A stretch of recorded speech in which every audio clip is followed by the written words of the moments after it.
apparently didn't hit the go live button, so they didn't get to see any of that. That's hilarious. I hit the button now, so hey guys, welcome in. This is Fancy and Mac, and you're watching the Good Wives Network. And today we have got a ton of stuff to talk about. I mean, a ton of stuff. Woo, boy, the things have been happening lately, have they not, Mac? The tea is boiling hot. It is coming in hard and fast, let me tell you. We are also live over on YouTube if you guys would like to view it over there, as well as here. Thank you for the fan clubs. Thank you guys for the heart knees. Make sure we're sharing it out, tapping and sharing. Let's get this up to, I'd at least like to get, 5,000 taps before we start really getting into it, because it protects the live. If we get up to 10,000, it definitely protects this live from being shut down like they like to do. So please tap and share, tap and share, tap and share. Please drop FYP in the chat. You can also drop Gypsy Rose lied about it all and Gypsy Rose lied about the whole thing down there if you guys would like. That would be very helpful. Hi, everybody over here on YouTube joining in. We appreciate it. So, oh boy, we got a lot of things to go over. There's been emails and text messages and information about who knew what and who didn't.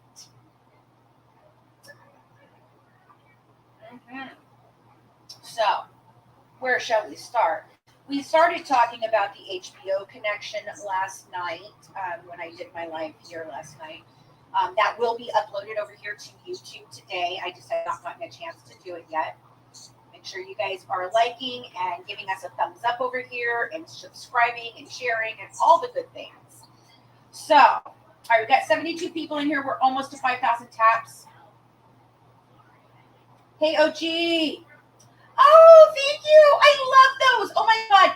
I freaking love those little bears. I see them all the time, like for Valentine's Day and stuff. And you know what? Next year, I think I might make like a little gift basket with them because they're so stinking adorable. All right, we're up over 6,000, guys. We're up over 6,000. Thank you, friend. Thank you, guys. Tappity tap, tap, tap, tap. Tappity tap, tap, tap, tap. All right, guys. So if you weren't here last night for the HBO portion of what I was discussing, there has been recently a discovery, and Ashley Baby is who caught this and put it all together, and I am just so proud of what she has done. Like, she is killing it. She is killing it. And I'm just thankful that we have all of this information now, because for the last 10 years, we've not had any of this. And it was all the pieces that we were missing to back up the claims that we were making. Everything that I have ever said about these people is true. 100% true. And you can see it by their own emails. They're despicable, deplorable people. They can't. Well, she's sun on the beach all you want, Gypsy, because I'm telling you, honey, you get back home, it ain't going to be roses and shit like you thought.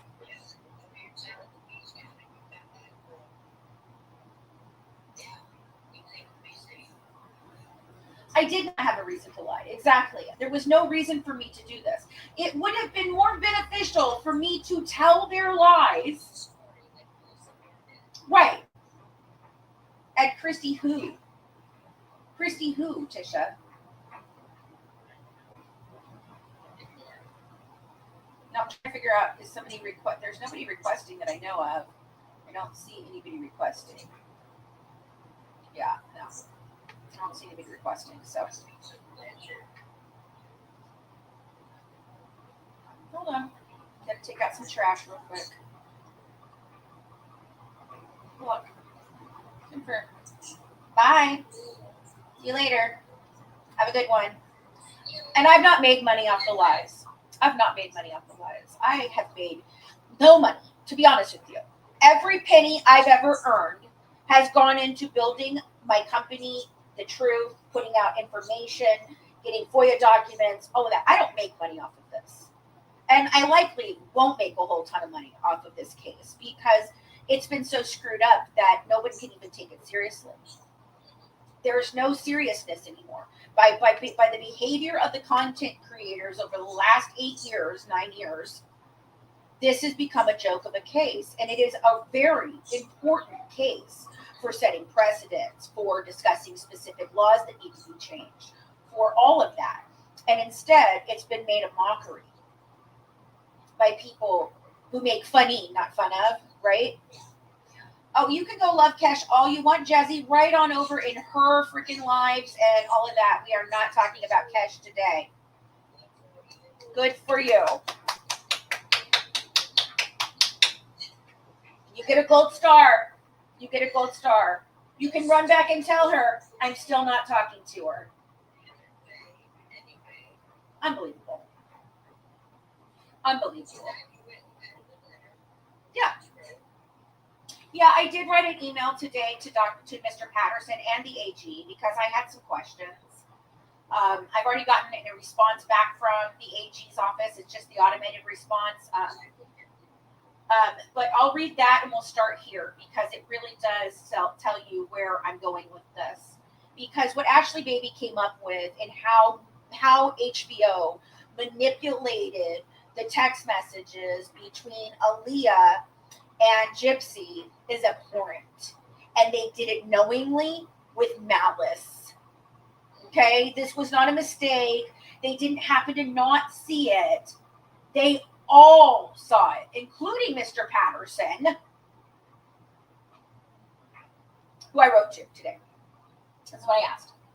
Mr. Patterson, I did copy the AG and Andrew Bailey on this. So, like I said, his office has already responded with an automated response. So, my question today, my letter was, Mr. Patterson, we have spoken several times over the course of the last 10 years. I have also copied the AG's office on this matter. It has been recently stated that you helped the host of Into the Weeds podcast and a creator named Mandy in obtaining Gypsy's prison emails. Can you confirm that you and the state AG participated in helping procure these? Also, would you be willing to assist in obtaining Nicholas's emails and phone calls from Greene County and prison? Also, I'd like to obtain any communications from Gypsy's stay at Greene County Jail as well as any and all communication from the state prison systems. If there are documents, transcripts, phone calls, etc. that have not been released or recently released that you have not given in the past from your office, I am requesting as well. I also have one more question. You stated to me before that the media played a huge role in Nicholas's trial, but you failed to prosecute Mike Stanfield and Gypsy Rose for leaking the discovery files to HBO and other media outlets. And I've put that out before. I've shown where he quoted the exact actual statute that he chose not to prosecute them on. Okay, so can you please explain that decision? Also, Mike lied in court about the availability of Gypsy's medical records, and it was clearly in the communications that you collected from Gypsy's Facebook messages that you claimed you were previously unrecoverable, that she has a rare chromosome disorder that explains all the medical conditions Gypsy has, confirming that Dee Dee Blanchard did not abuse Gypsy Rose medically or any way. You let a cold-blooded murderer walk free after 8 years and perpetuate the lies told by Mike, Gypsy, Rod, and Christy with the help of the media. May I ask why this decision was made? Why offer a plea deal at all? The mitigating circumstances were false, and I'm wondering, did you know that at the time? You appeared in these documentaries too, Mr. Patterson. Did you have access to the text messages between Aaliyah and Gypsy and Nick and Gypsy? Did you have access to the medical files from Dr. Leigh Pachon showing that Gypsy Rose was lying about being abused? This all seems very suspicious, and the public deserves and demands answers. We await your response. Thank you, Fancy Miss Selby. So that's what I've written to the AG and Mr. Patterson today, since they have claimed that they were the ones that helped get the emails. I want answers.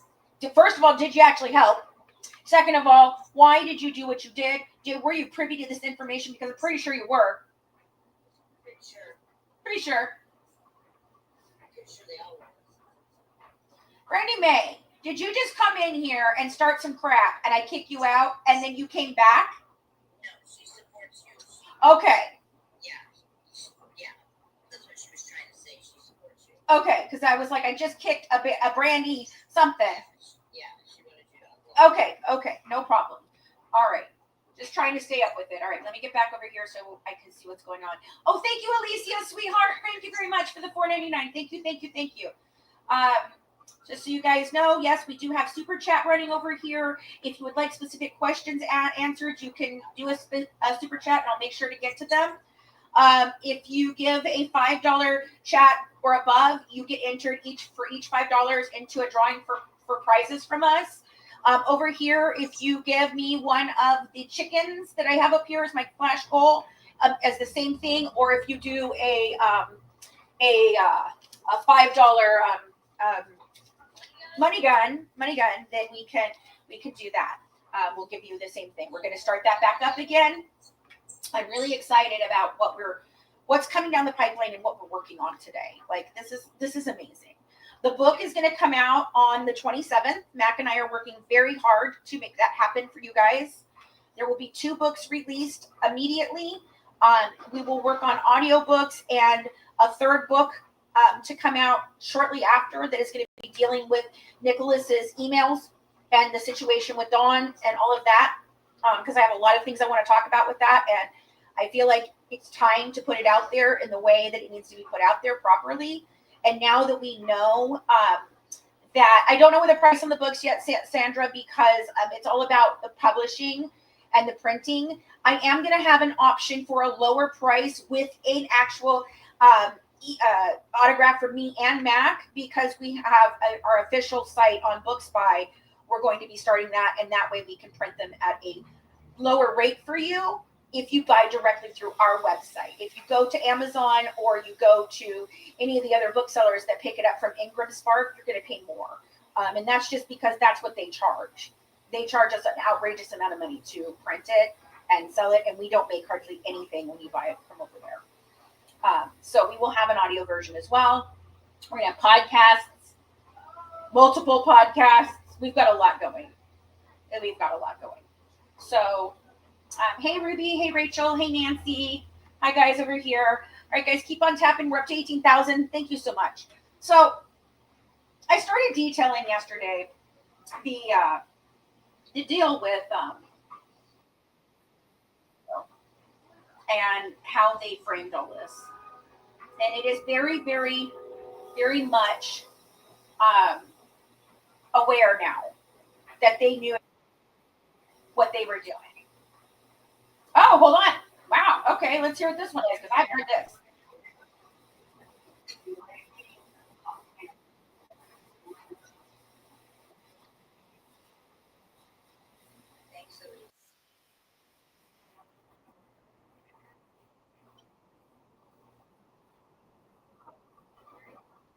He's ugly.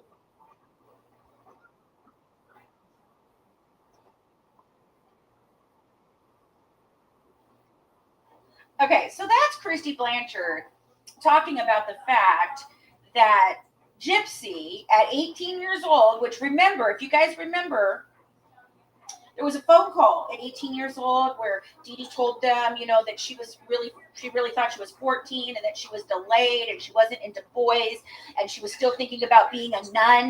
Do you remember all of that? You remember all of that, right? That was actually the like butterfly effect or whatever that's going on right now of erasing things that we all know happen. This is one of those things. Like, we know this happened, right? Everybody knows that happened. Yes. Okay. So that's really interesting, considering the fact that at 18, here's Christy saying that at 18, she was messaging older men and she thought nothing of it because she was already 18. And she's messaging older men and telling her sister Mia, who's 10 at the time, or 8 at 18, but I think it was really 20, so 10, 20 and 10 at the time, to go look up this man, while sending nudie pictures to her sister and her father, and posting on her Snow Gypsy account how much her daddy ruined her life. That was all in 2011, friends. Boy, 2011 is a really, really interesting year for you, Gypshit. Something else that happened that year. She found out about the chromosome disorder. She supposedly met Dan. All of that, right? Right? All that. Yeah, you guys remember all that, right? And by 6/14, When 6/14 of 2011 rolls around, Dee Dee is in the hospital getting 10 BB pew-pews taken out of her body. So you tell me what the inciting incident was. And that was another thing, you know, I was talking to Big Alicia earlier, and I'm like, see, you don't think about weapon of any sort on any of my AUSERs, you know? Let's just say I wouldn't forget. I definitely would not forget what the weapon was. No, for sure. Katie Harper says, Fancy, I would have loved to see you on the porch with Rod playing his guitar for you. I can only imagine what that was like. I said the same thing the other day. He was wooing me. Yeah, okay. No, not Angel Baby, Ashley Baby. I'm going to play the thing again for you so you guys can see it. Because I was really excited last night when I found this because it breaks open everything. It proves that they've all known. It proves they all knew. It proves they all colluded to tell a false narrative for profit. 100% all the way. So hold on, let me get this. Okay, let me get it here. Pause. All right, let me pull it up over here so they can see it over here. And I'm going to be going through all of the emails, guys. We just started getting them and cataloging them and transcribing them. We got through the obedient servant ones already. I'm trying to go in order now that I have the document instead of like jumping all around because I want you guys to get it all in order of how it happened, you know, throughout the years. So, all right, let's see. Do I have it there? Yes. Okay. Let me get it here. I'm going to flip around here, guys, so you can see it. This is Ashley Babies putting us together last night. It was so good. All right, here we go. Love interest.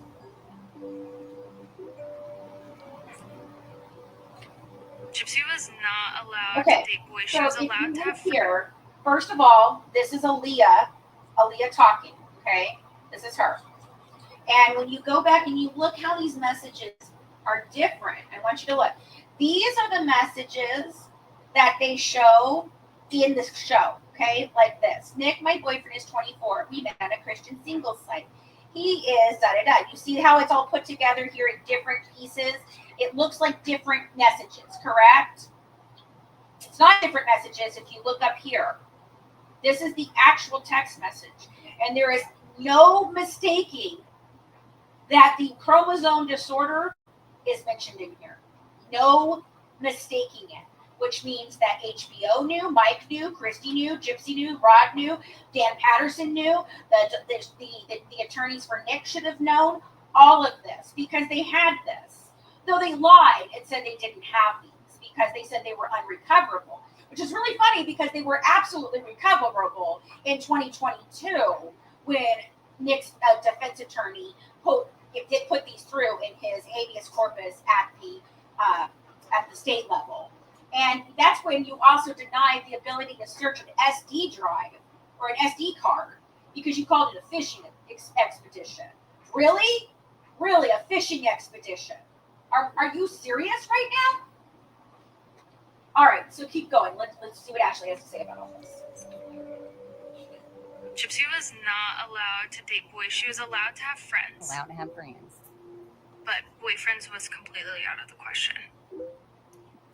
She immediately jumped into how they were planning on getting married and how they were going to get married in a gazebo in the snow. I just want to point out that when Gypsy starts telling Aaliyah, her and Nick want to have a gazebo in the snow wedding, she starts talking about the names they're going to give their kids, Nick or Gabriella or something. Then it comes down here. Anyways, my health has been stable. They found out I have a chromosome deletion. That's what all my medical issues are. I'm a fighter. She goes on to tell all about how her mother is in terrible health. They freaking never show any of this. Don't show anything that goes against her narrative. She plays like she had no idea she had that chromosome deletion. And somehow it wasn't seen in her medical records by her damn attorney. Just conveniently didn't see the deletion, but saw all the hundreds of pages and documents of abuse. And it's just pretty crazy how the micro deletion gets buried until she can't deny it anymore. And then she's like, oh yeah, I'm one of the 75% that don't have no effects. Girl, if you didn't have any effects, you wouldn't have been trying to bury these damn messages. Burying the diagnosis, ma'am. Didn't you like make a Facebook post blaming your dad for your microdeletion when you got diagnosed? I think you did, Miss Rose. I don't know, but this is all alleged for entertainment purposes only. Miss Rose. Love interest. Okay, so there we go. That's what I started playing for you guys last night. And in that, what we also have is the email originally from email from HBO to Christy and Ron, which I showed last night as well. Okay, and let me see if I still have it up here because I'll show it to you guys on the screen. Yes, I do. Okay, so let me put it up on the screen here and I'll show you guys it as well. All right, so I'm going to stop the screen and let it shine there. I'm going to share the screen. No, hold on. There it goes. Found it. All right, here we go. Okay, so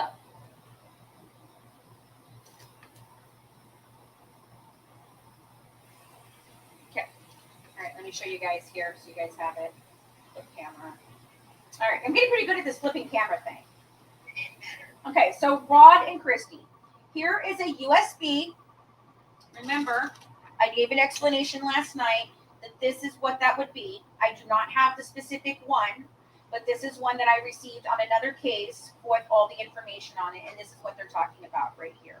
Okay, this stick right here that was Christy's, not this specific one, the one that looks like this, was directly placed into my computer by my daughter in front of Christy Blanchard at their home. And this letter is included along with several medical records. It also had the medical records about Dee Dee's BB incident that they knew about. They also knew about that, folks. They knew all about it. All right, so this is that. Here's a USB with all the medical records, plus some additional records that we have since requested from the hospital. I included an additional and identical USB stick for your attorney. The hospital seal still seems pretty evasive pretty evasive. We still have not seen or received any records from who? Dr. Robert Steele. He said that he is the one that called social services, but we have found now evidence to corroborate that statement. Okay, we are looking forward to seeing you next. I spoke with Gypsy yesterday, and despite having a pretty nasty cold, she seemed in good spirits. We'll let you know if we have more news on our end. That's Aaron and signed, sending regards, Aaron and Allison. Okay, they both signed it, folks. That's their signatures. That's Aaron Lee Carr. And it says down here at the bottom, P.S. USB should totally be compatible with your Windows device. Let me know if you have any issues. Okay. So, questions on that real quick.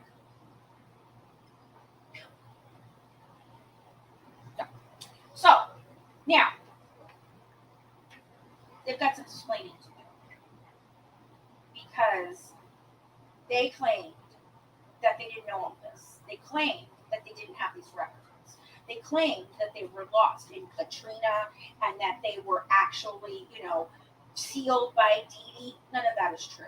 Mike Stanfield stood in a court of law and told the court that he could not obtain the medical records that HBO freaking handed him.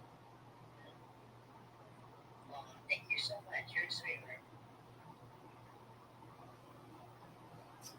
And he claims that he didn't know. Just they picked and chose. They chose everything. They want out of that message. And I'm wondering, did the defense counsel have any access to this? Because you lied about it, so did you lie to the defense counsel as well? Did you lie to the prosecutor, Mike, and tell him that there was nothing like this? Mr. Patterson, how did you not know about the chromosome disorder? It's right there in the emails and the text messages and the medical records. Seriously.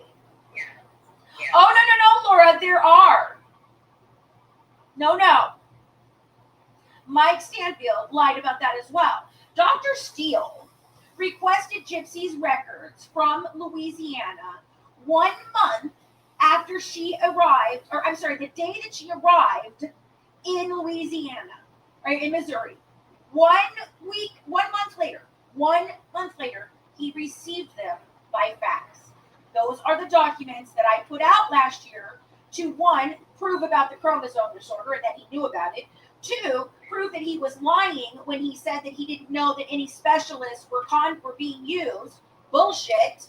Number 2, he lied about calling CPS. Number 3, he lied about calling CPS. Number 4, the actual birth dates were correct in the billing systems. Number 5, you, sir, were being investigated for the fraud at the hospital level when you decided to move her care. And that's how you found out about the chromosome disorder. So, I'd like to know, first of all, Dr. Steele, why did you not give the doctors that were requesting her medical records from 2001 to 2005 that you had from Louisiana, sir? They say they never were able to get them, but you had them, and you were sending her out to these referrals. So why wouldn't you mention to them, no, I have those records, and give them to them? Because the last time you did that, what happened? Dr. Flasterstein became wary of what was going on and made the comment about Munchausen by proxy because he couldn't figure out why the young lady that could stand in his office and had perfect reflexes couldn't walk. What'd you do, Dr. Steele? What'd you do? Did you call it in then in 2007 when you got that information? No, you did not. You waited 2 full years, according to you, to call it in, which I don't believe you called it in at all. I believe your nurse might have, or a hospital administrator. Because they called it in as a kidnapping and worried about the changing birth dates. Not about anything else. That's what they were worried about. No, she did not have Munchausen by proxy. Because I'm not letting anybody up in the box right now. So he waited for 2 years. He was so concerned that he waited for 2 years. And he didn't call, allegedly, until he's caught for fraud. Really? Him and Beckerman. Yes. Really? Mm-hmm. And now, hey, Patterson and everyone else, I'd like to know, did you have the text message where she told Nicholas that at 6 years old she had a seizure during a surgery and then she decided for 14 years to not tell anybody she could walk? Do you have those? Did you have the nude pictures that she was sending to her father? Did you have all the communications between the men that she was fleecing online? The older men, one of them being all the way up to the age of 50? Do you have any of that? Just wondering. Because these FOIA documents are revealing a whole hell of a lot of suspicious behavior. Suspicious behavior. Extremely. You can't. These are things that have not been touched, messed with, nothing. These are what it is. That's what it is. So she told Aaliyah the bully, the bully, yeah, he bullied me. Yeah, he's bullying me. No, he was such a bully. Really funny, Gypsy, because when those messages that you sent her, not only did you confess about your chromosome disorder and tell her that you were being strong, and tell her all about your mama's health conditions, which proved that you knew that your mother was very, very sick. Not only that, but in the same text messages, ma'am, you gossiped about every single person in the freaking neighborhood. There's a lot of people involved. Yes. There's a lot of people involved. He didn't say that she was paralyzed from the waist down. That's the thing. He said that was what was reported to him, and Dr. Flasterstein noted that she wasn't. He could not understand why she couldn't walk, and that was the only reason he suggested Munchausen by proxy. And then they never sent her back to him. Funny. Didn't send her to another neurologist for 2 more years.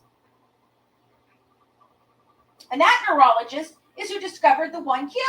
Now, I'm just wondering, in 2009, why couldn't you have done something? You knew this was happening, allegedly, so you've admitted to it, right? You knew something was wrong? Why would you not do something? Because you were lying. Because, yeah, you knew something was wrong.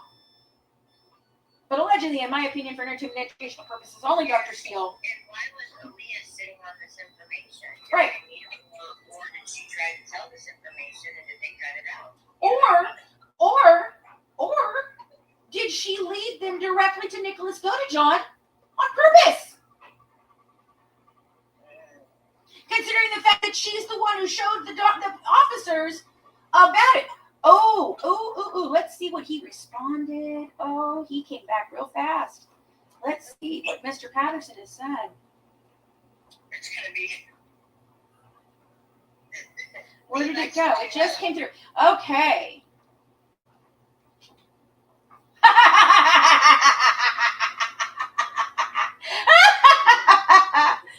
Oh, let me freaking show you his answer.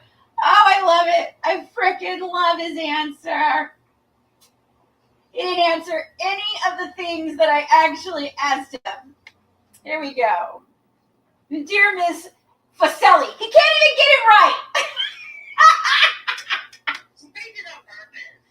The Greene County Prosecuting Attorney's Office is not the custodian of records for inmate communications at the Greene County Jail or the Missouri Department of Corrections. Sincerely, Dan Patterson. So, Dan, did you just happen to miss all the other pieces of the information that I asked you about? I asked you, sir, if you actually helped procure these. You didn't answer that question. I asked if you knew about these things. You didn't answer that question. Well, I mean, he's acting like they have nothing to do with that, so... Yeah, so that's an interesting revelation there. So, hey, guys, how did you get the text messages? How'd you get them? Because you said it was the AG and Mr. Patterson who helped you obtain those. He doesn't seem to be admitting to that. So you have communications where you can prove that Dan Patterson and the AG were actually the ones who helped you get these messages? Yeah, I'd like to see that. Because I'd sure like to see those. I've also messaged the AG, so I'm waiting for a response from him as well. I'm sure his answer is going to be the same, that he didn't know anything about this. So you said you spent 8 months trying to get these? They weren't even available 8 months ago when you said you were trying to get these. There wasn't even anything released at that point. No. So, just saying, be careful who you believe, be careful who you listen to, and, I'd rather have facts over laughing and giggling and just being immature all day long every day. That's just my opinion. So we are working to transcribe these. I will be contacting the prison system. I will contact everyone I can. I know they'll never give me real answers, and that's the point. And every time they don't give me a real answer, I'm going to post their non-real answers to show exactly how corrupt this is. And if you guys think that my case in Missouri doesn't have anything to do with corruption, the Blanchard family, or Mike Stanfield's plan, you are a complete and utter idiot. I mean, even if you don't agree with everything about it, there's too much stuff that just... It's not making sense. When it looks like a nun, walks like a nun. And in last night's episode, I showed you a lot of medical records from Dr. Steele. I showed you the pharmacy records showing that the birth date was correct. I have shown the power of attorneys that were... Oh, that's the other thing he lied about to the court. He lied and said that, one, they couldn't obtain these records because Dee Dee had put a hold on them. But on top of that, he also lied to the court and told them that the power of attorneys were initiated by Dee Dee Blanchard and that she had control over Gypsy because she was incompetent, right? That's the story, right? No. All 8 copies with 2 different birth dates on it, neither one being real, 95 and 97, were all initiated on August 19th of 2013, where Rachel and Ray Miller were present to sign these documents, knowing that the birth date is changing on them. Right. And in this, she is granting her mother, them, and Rachel and Mike Colley down in Louisiana power of attorney over her for medical decisions, and if she is incapacitated, they can make general decisions for her as well. This is Gypsy doing that, Mike, not Dee Dee. Where's the proof of the POAs?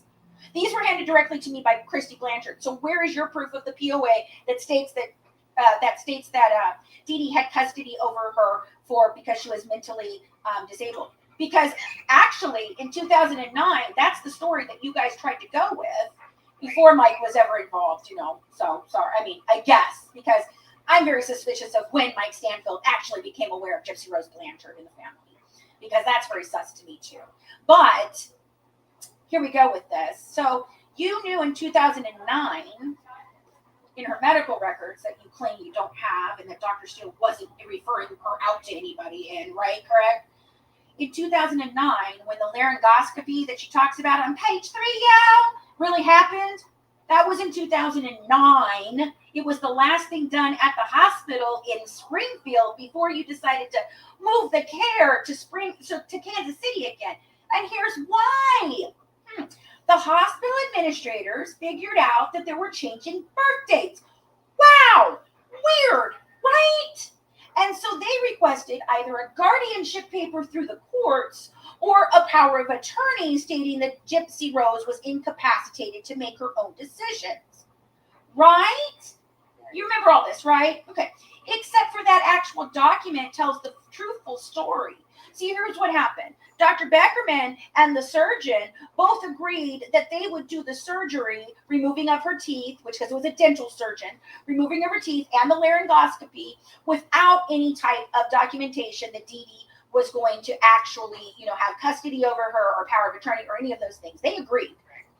The anesthesiologist did not agree. He said, no, absolutely not. It either needs to be she signs for it herself or she goes to the courts. So Dee Dee goes to the courts. She goes to get a lawyer. The lawyer determines that Gypsy Rose is not cognitively impaired enough or developmentally delayed enough to not be able to make decisions for her own care. So in 2009, to appease the anesthesiologist so that they could continue to do the surgeries of their teeth removal and the laryngoscopy, she signed a document giving her mother temporary power of attorney. She did, for the hospital, at the time. And then they completed the surgery. And ever since then, from 2009 on, Gypsy is the one who is signing for all of her medical records. So, Mike, what was that about a POA? How'd that go again? Patterson, do you care to weigh in? Maybe the new AG will be interested. Yeah. Bueller. Yeah. But just remember, I'm Crazy Fancy who stalked and terrorized their family for years. Called me tyrannical. Yeah, the last person you called tyrannical, what happened to her? Oh, she's gone because you did it. And then what did you do? You threatened me with that exact message of, the last person who got in my way is dead. Yeah. Still waiting on a call back from the prison for that, from the legal department, for my official request.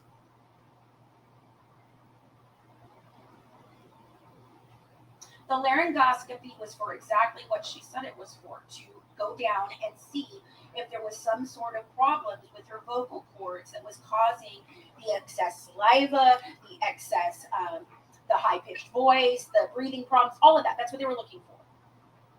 Which one of those older men she was with could answer that question for? Oh, I'm sure they could. Yeah. I mean, she did say she got hundreds of them, so I mean, Just saying. Just saying. Allegedly, in my opinion. Yeah, right. Mm-hmm. Absolute entertainment.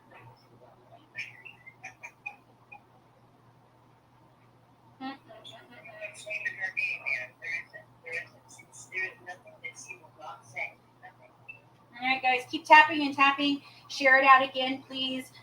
Drop some FYPs. If you guys can send some gifts, that'd be great. It helps protect the live, and it shows that to the Facebook page or the FYP page that we're an important live, and that it pushes it out there further. So I appreciate that, guys. Anything you can do, tapping, sharing, all of it is very appreciated. You don't have to gift, but we appreciate it. All right, so this is where I'm flabbergasted at this, because it has now become very clear that they had a very clear picture of the fact that Gypsy Rose had a chromosome disorder that she was aware of the chromosome disorder, that it wasn't the cause of all of her medical issues, and that Dee Dee Blanchard did not ever have any abuse charges brought up on her at any time. But yet the people who want to make these claims about her felt it was just fine to leave a child in the care of a woman that they're all accusing of trying to unalive 3 other people. Right? And that's what I'm saying. Like, the lives that this has affected, just, yeah. Why are you protecting this? People that are involved and the lives that it has affected are, it's astounding to me. Oh. When you really get down to the nitty gritty, Absolutely. there's a lot of things there. Oh, and Gypsy, by far, out of everything you've said or done, your little fucking post about Stephanie Goldemer was the most disgusting thing I've ever seen. I've ever seen. How dare you? How fucking dare you? You've said a lot of fucking really audacious shit. Horrible, horrific. I mean, your stepmother goes on and talks about Dee Dee on her fucking knees for no goddamn reason. But what you said about his mother is Stephanie. Nicholas's mother is Stephanie, and she overdosed after her son was put in jail for life for protecting the girlfriend he thought was being horrifically abused. Or after the anniversary date, the year anniversary date, which is something that's very common with addicts. When you get to something that was life changing, yeah. And so you literally said that that's karma for Nicholas because his mother died around the same time that you set into motion the murder of your mother. Oh no, Kane, they can get her on some of the things in the past. Yes, I am saying her mom did not abuse her, and there was absolute unrefuted proof. I'm sorry, go ahead. I'm sorry, I didn't hear what you said, Matt. Go ahead. I was just saying, I think that's one of the most disgusting things that I think I've ever heard her say. Yeah. Yeah. And I mean, even everything that's in her book. That's probably, that's just like saying, like Ron saying, he found what was coming to her. I mean, wow, this whole family knew. They're all right here. Yep. Yeah, that's what she said. That was his karma. So when's your karma? When's your karma coming, baby cakes? When's your karma coming? Because I think I'm the one bringing it. I mean, So you could just inform me of what date that's going to happen. The karma dude saying about, I saw her soul the damn devil. I'm there, man. I'm right there with you. I'm there. And have I thought about the fact of it being a sacrifice before? Yeah, I've talked about that many times. Because we have gone over that many times. Think about it. She was with celebrities all the time. She's on a billionaire's boat twice at Cape Cod. All the free trips, all the celebrity visits, all the things. Maybe that was her entry into the entertainment industry to be successful. I'm sorry I said it, but I don't think it's, I think it's 100% true. Look at all the people finding out lately. I mean, for real. It's like, I really honestly, I know I said it last time, but I'll say it again. I really feel like we're living in a simulation sometimes. It seems so unknown to me. Yeah. And the things that are going on, like when you see the kids from all that, and look at Amanda Bynes, and you see, like, oh man, it's very. Oh, and we don't have an Epstein list anymore, right? Like, so again, hey, I'd like to ask you, hey, Banfield Show, you told me that you bumped me for the Epstein list that didn't come out back then, but apparently there is no Epstein list. So again, you bumped me because Christy Blanchard asked you to, and you responded and told her exactly that. And Christy's the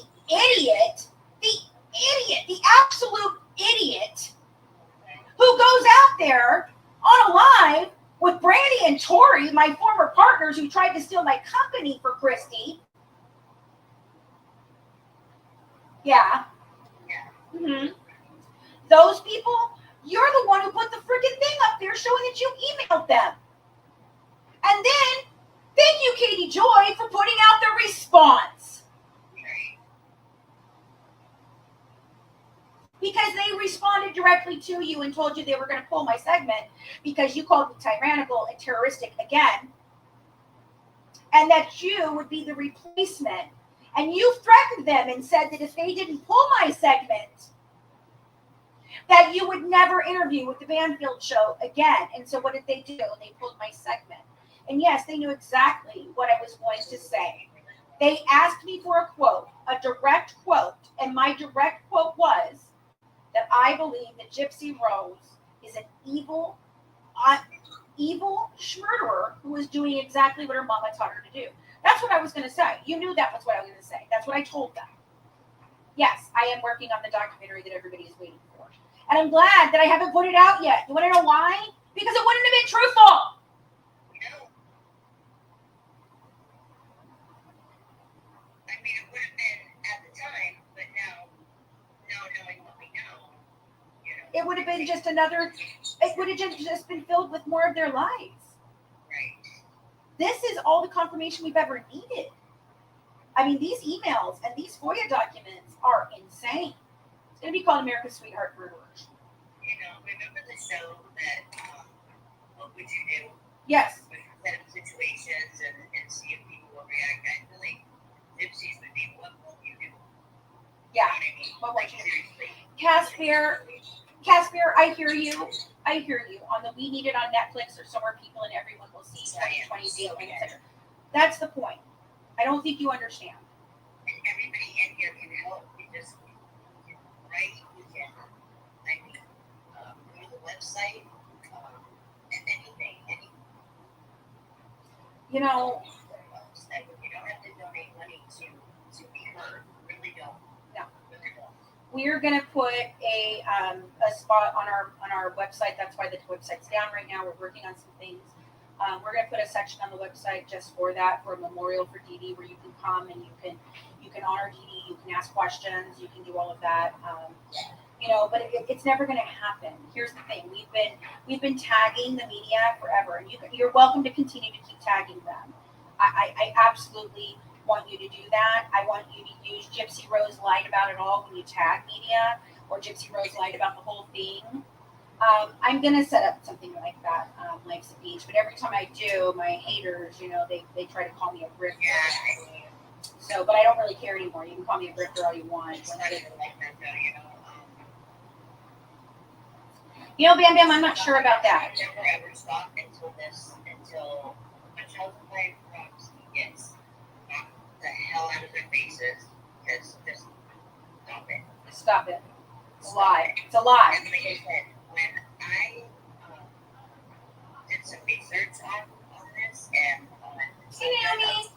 real parents that have it, and I talked to my friend earlier today whose mother had it, not one of them has said, I wanted to murder my mother. Not one.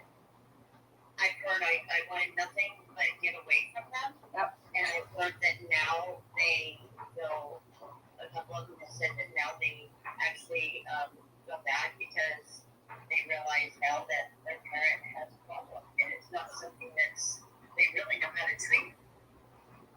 Yeah. I don't even know if it's treatable. Yeah. It's not. That's the thing. And that's one of the things that the experts actually never, ever recommend unification with the parent and the child when child's proxy has been identified. That's completely contradictory to every other case that Child Protective Services is involved in.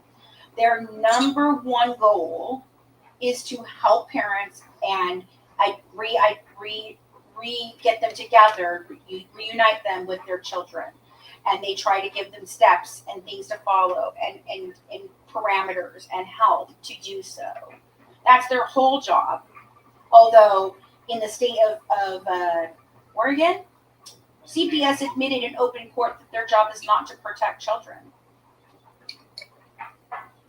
That's not their job. Despite the fact that you were named CPS, Child Protective Services, I don't know, but now they're not named that. Now they're named, Department of Financial and Child so whatever, DFS, Financial and Child Services, whatever.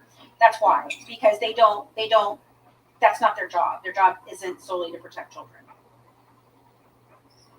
But and I'm also tired of the stands of hers and like when I'm gonna respond with okay, so now you give up, you come back, you slam back with every single thing that was ever presented, but now you're gonna give up. Why is that? Children and families. There you go. Thank you. Not financial. Couldn't think of it. Undeniable. That's why. It's undeniable. None of this was true. Nothing you've been told was true. None of it. Not a single stitch of it. And they knew they were lying the entire time. Follow everything. Just follow everything. And if you are somebody in here who has truly been ADU, SUV, in any type, way, shape, form, it should really be an insult to you because, wow. You want to talk about somebody who has stolen valor? That's stolen valor right there. Right there. Especially Casey, I don't know. Who have survived it and have survived several different types of it. Girl, really, dipshit, you wonder why people can't stand you? Well, the first thing you can do is go over to justicefordidiandnick.com, subscribe to their email listing and all of that so that you can get information from them. Our website will be back up with an informational section as well. You can start tagging, like I said, using the hashtags I gave you of Gypsy Rose lied about it all, hashtag Gypsy Rose lied about the whole thing, and tag media. Hold the media accountable. Ask questions. Ask them. Yeah, why? And don't stop asking. I'm never going to stop asking Banfield Show why. You contacted me. I was very truthful with you, and you chose to go forward with that. And then you allowed Christy Blanchard to blackmail you into canceling a segment about the truth. Ashley, who wants to be Katie Couric so damn bad. That was your Katie Couric moment, and you fucking fumbled the ball. Really, man, this would have been the best story It would have been the best story. You would have had the best freaking story. It would have put you on the map from everything. I'm serious. If you wanted to be Katie Couric, this was your story. This was it. And you chose not to. You went with the lie. Yeah. When you knew it was a lie. I keep seeing new creators, coming up, and they keep showing up to me, and they're, they've got really good insight, and they're doing research, and they're spreading awareness, and they're getting the truth out there. Yeah. I'm like so proud of all the work everybody is doing. Especially the ones that are not participating in any of the drama and just do their work, and I love it. Yeah. I love it. Ashley Baby is one of my favorites. She has caught so many things, and I am so thankful that the information is now out there for us to catch these things. Because I've been catching them all along, but I didn't always have the proof to back up exactly what I was looking at because I didn't have the right piece. Like there was a piece missing. Right. Yeah, exactly. All she had to do was go away quietly. Nobody would have asked any questions. You would have done your 8 years and you would have been out. And no one would have questioned you. You could have just denied all fucking relations with any freaking media outlet. I don't have anything to answer. I don't want to say anything. I did what I did. I'm done. That's it. I pled. I'm done. That's all you had to do. Have you ever seen somebody come out of prison for murder? For anything. Especially your own mom. For anything. And be able to still talk crap about that person, dehumanize that person. Have you ever seen that from anyone ever? I've never seen that ever. Never. Not even a little bit. And get paid for it. Yeah, well, I don't care about the Son of Sam law anymore. I'm going for Dee Dee's law. And in Dee Dee's law, I am pushing for legislation to pass a law that makes it illegal for a perpetrator to lie about their victims for profit. This is not okay. That's a bunch of bullshit, man. It just is. And I just can't. And the whole family sucks on both sides. I don't give a shit. I don't care. I have no respect for I anybody in can't this. believe that anybody let this go on. I mean, listen, my brother and I fought tooth and nail. But my God, I would not let his body just lay there or just say, oh, well, I think we should just leave him there. Or, yeah, maybe we should just flush him. Or, yeah, let's put him in the flush. You know what I mean? And not fight for anything. Like, why didn't you ever question anything? You questioned nothing. Why? As to her family, as Dee Dee's family, why did you not question? Wait a second. That sounds like proxy. What the hell is that? What the hell are you trying to say my sister had? You know what I mean? Where were you? Where were you? Right. Where were you? Where were you? Oh, you were telling everybody that she'd made Gypsy's life. You know, you were telling Claudia, wasn't it you that told her that she didn't need to remember anything except that her mother made her life miserable? Her mother made her life miserable. Absolutely, I've been in their shoes. 100% I've been in their shoes.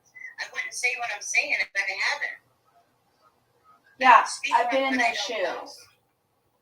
So, yeah, I have been in their shoes. And I just gave you an example of how I've been in their shoes. Like, for real.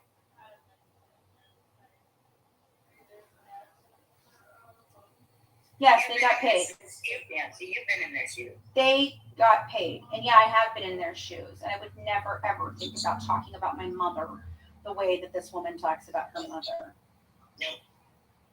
And there's no way I'd be okay today with the shit that Gypsy keeps talking about. I mean, I know you guys do because I've seen the group chats that y'all are in. It's your sister. It's your daughter.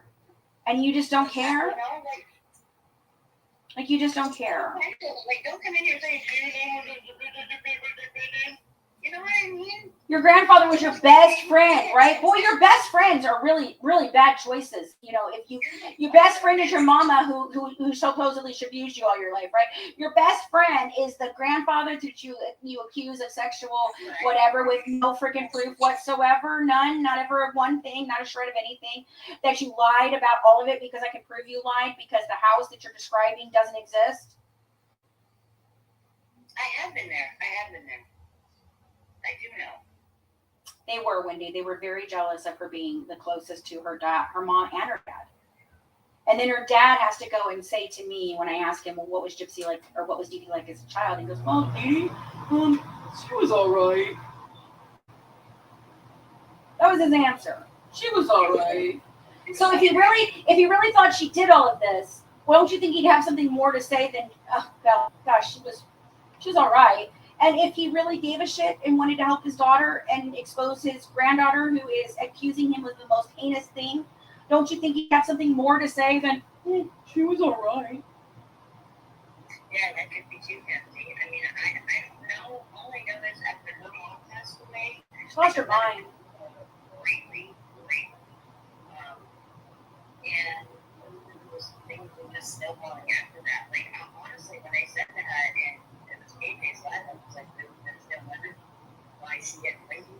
And, like, she kind of disagrees with that, but I'm seriously, I'm there with that. Like, I can see why she would want to get as far away from these people as possible. Her dad is out kicking around with everybody. You know what I mean? Putting his pimp juices, putting his weenie in all the pimp juices. All the juices. Her mom is not around anymore. Right. The whole family is like his mom all the time. Yeah. And I think it's really interesting that she felt safe enough to leave Gypsy with her father, despite the fact that she'd been taking inappropriate baths with him for years, right? But yet she didn't want Christy and Rod alone with her. They didn't want them around. Just saying, I don't know. It's weird. It's weird that I've seen that where she has said she did not want.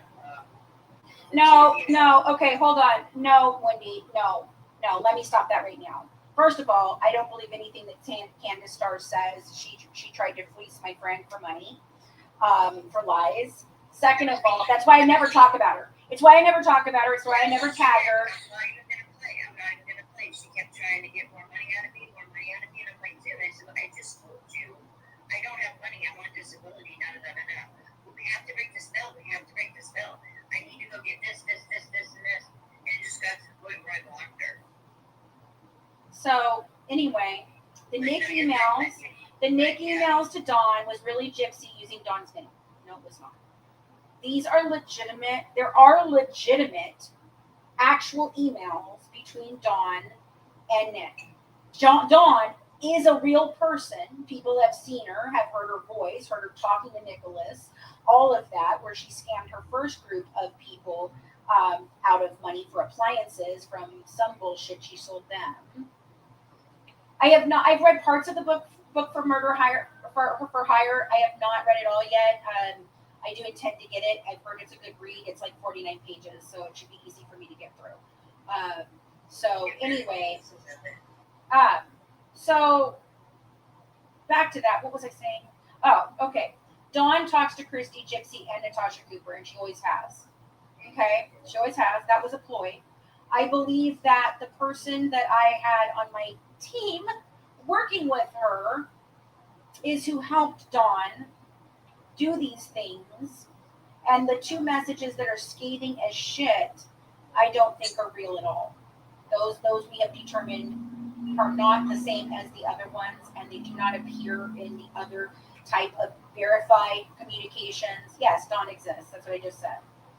Yes, she exists. She's a real person. She's not just somebody Gypsy made up. The rumor mills is huge right now. Okay, the rumors running around. They're huge.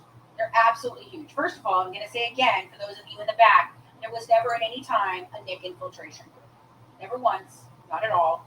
Did not happen. I have proof. You guys are ridiculous with this nonsense.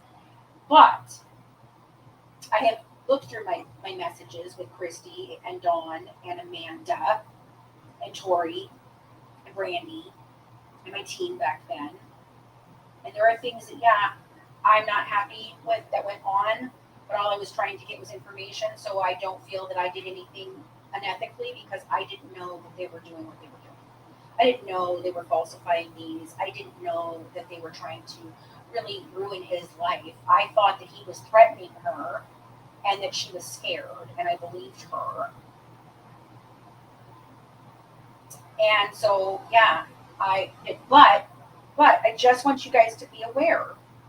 In 2019, when she left with Christy, and Christy told her to take anything and everything she could out of my drive, they tried to remove all of my documents out of my drive. Thankfully, I had backup drives. And she told her that she would be able to get her speaking engagements that I just wasn't going to be able to do, despite the fact that I already had a deal in works with A&E for her. That's how much I believed it. I believed it all. She went on podcasts and she said all of this. Okay? Silent Shooter family. Yes, Case Fairley did. And she told the world on interviews that he abused her, all of that. And then when she left with Christy, MJ Pack, who is the original source for breaking all of this on Thought Catalog, and the original source for who Christy used to portray the Munchausen by proxy defense. We put some ice in there. But taste the ice real quick because I cleaned the ice maker and I don't want it to taste like that. Or bring me a piece of ice and I'll taste it. Either way. Pretty please. Pretty please. Thank you. With cherries on top and whipped cream. Anyway. So it tastes like ice. Fantastic. Put all the ice that you can in there, please.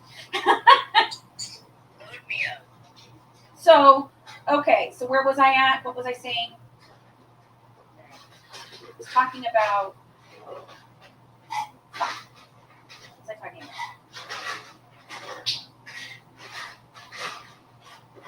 Somebody, come on, Dawn. Thank you, Dawn.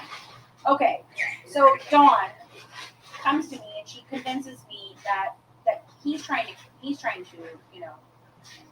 unalive her. He's gonna have somebody do it. MJ Pack, wrote her a letter. Okay, so wrote a letter for her. Now, I am looking through through all of my stuff from back in the day where I took all the screenshots from all the groups back when we were going through all of this. And I'm still looking for the one where the actual polished letter is from MJ Pack and put out there. And that was a scandal at that time because originally they tried to pretend that MJ didn't write it, but she did. And so MJ's partner at the time, Victoria, they did a podcast and they trashed me. And of course, MJ used Victoria to trash me, so she didn't break her NDA. Okay. Victoria found the actual messages from Dawn to them, describing all of her thoughts and feelings and about the fact that I forced her to say that Nicholas was abusive. All of that. It's her own words. And then MJ wrote it and polished it up and put it in the groups, and that was the last narrative we all heard. That's why last year, when I reached out to her, I was like, dude, you've got to tell people that I did not send you in there, and that Christy and Gypsy were they the ones that were doing this? Like, were they doing this, Dawn? Because I don't understand what's going on here. I don't know what happened. And I'm like, and then when she said, no, you're the one that did that, I'm like, absolutely no, that is not at all. That is not at all true. And then she goes running to Brandy. I hear she needs a lot of views over there, guys. Maybe you want to go help her out some. Her little channel. It's just, it's kind of sad. Anyway. The thing for me is, it's like, bad things can happen with good intention. Yeah. Right, but here's the thing. Dawn goes over to Brandy and she lies and tells her that I'm threatening her. I didn't threaten Dawn. What I said was, if you don't tell the truth about what really happened during this period of time, I'm going to be forced to put out all the information about you, about the lies that you told about your mother, about the lies that you told about your brother, the fact that you lied about me contacting your brother, all of this. I will put it all out because you're lying, and I'm going to prove that you're lying. And then she runs to Brandy and tells everybody I threatened her. I threatened her by saying I was going to put out the truth. How is that threatening? It's true. You said those things. You posted it all over your freaking Facebook and everywhere for God and country to see. But somehow,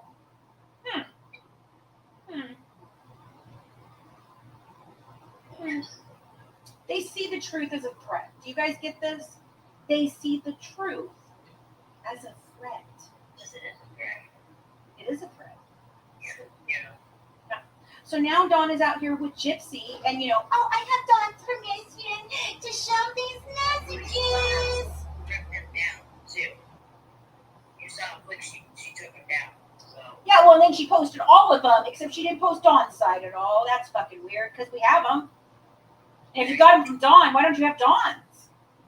Oh, because Dawn's didn't make him look crazy. And it would have shown all the way she was pressing him that I didn't realize she was pressing and doing. Yeah, you all played me real good. I try to believe people. I'm a good person. I try to believe the good in people. Unfortunately, oftentimes they don't have any. And that's upsetting. And I always give everybody the benefit of the doubt. And yeah, it comes to bite me in the ass, man, sometimes. You're a very good person. I tried. I mean, my heart was in this from the beginning. This was my heart in the first place. I couldn't believe a mother had done this. I couldn't believe that it had gone on for so long. I mean, I believe the whole thing. She's the only Munchausen by proxy survivor who's ever unalived their abuser. No, you're not. No, you're not. You're just some bitch that wanted dick and wanted to unalive your mama because she didn't want you to have it. Pure and simple. There's no Munchausen by proxy involved, ma'am. None. Not at all. What you saw as Munchausen by proxy, what you're claiming to be Munchausen by proxy, is your mama taking care of you for 23 fucking years and trying to figure out what the fuck was wrong with you. While dealing... Stop screwing around, man. You're going to get pregnant. You're going to pass what you have on to your wife. My kid! Well, you got to go because you know what he was like saying. So, oh, and the whole bullshit about I didn't want to have a kid with Ryan, well, that goes out the fucking window. out the window now because of the emails. You wanted to try on December 28th for a baby with Ryan. Huh. Really weird. But didn't you not have time to dedicate to a baby? Isn't that what you said? And Rod was trying to warn Ken that you wanted one really bad. Well, you were already pregnant. And if anybody believes that she got pregnant on May 4th, I have oceanfront property in Arizona I'd love to sell you. They have no.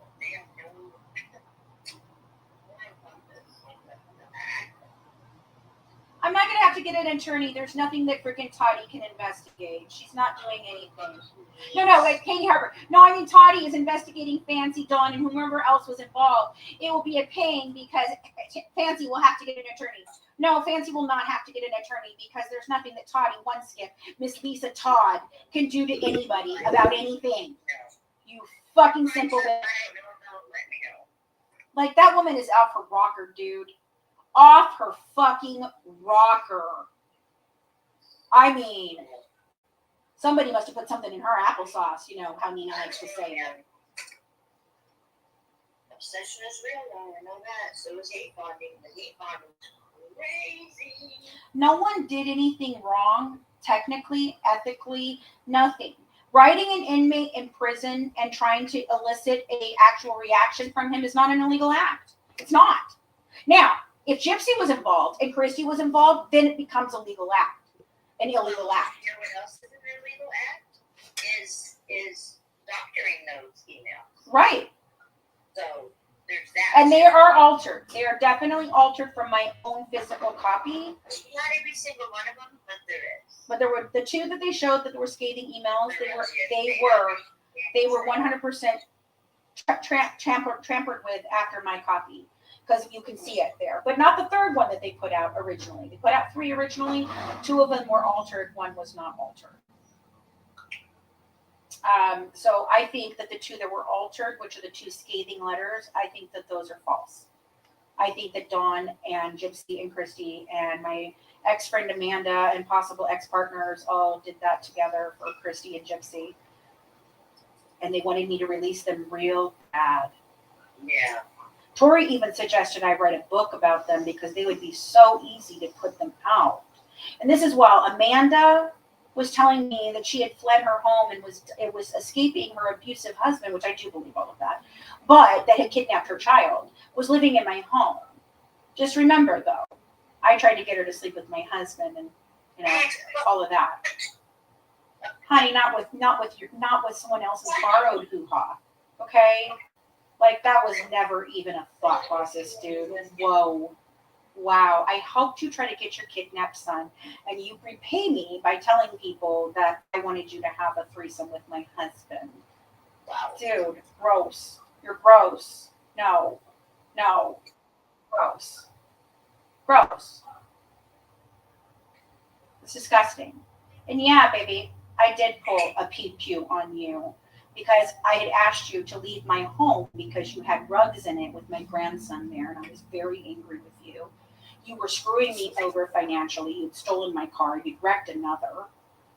And so, yeah, that morning I did pull a pew on you and tell you that you were trespassing, and if you did not leave, I would shoot you. Absolutely. And then you still continued to argue with you, and my husband had to physically remove you from the home. That's what happened, folks. That's what happened. So, yeah, I mean, after getting her a job and taking her in, fighting CPS and contacting Patterson's office for her. Yeah, that's the things I did. Yeah. Oh, and she said, she said that, you know, I should go back to school. And I did. And I learned about the emails. And then she flip-flopped her opinion on the emails and began seeing that Nick was, a good guy. And that he was tricked and blah, blah. That's really funny because you were communicating with Tori behind my back at that point in time, using my car to do so, lying to me about where you were. Oh, yeah. No, I do not work with Ryan Lee anymore. No. Sadly, no. And I don't want to talk about it. I have nothing to say on the matter. She's just not who I thought she was. Well, no, we weren't really working up there anyway. No, I mean, we weren't. We hadn't been for a long time. We were friends, and now we're sadly we're not. I'm not friends with Brandon. No. That's okay. Yeah, the story gets weirder and weirder. That's what I'm telling you. And why am I a danger? Because I know everything. Because I watched it all go down. And I didn't have this information to back me up when I started making the claims that these people were doing what they were doing. I got out the minute that I thought there was a major problem. Oh, how do I stay organized with it and what keeps you motivated? I'm not organized. I used to be organized, and now everything is everywhere because every time I go look for something, I tear everything apart looking for it. So I'm not that organized. I try to be, but it fails miserably. But I just have a vault in my head that all of this is stored in, and it just goes over and over and on replay all day long in my head until I figure things out. I mean, it's my Roman Empire. And it's because I knew all along that what I was being told was not true. And I just couldn't let it go.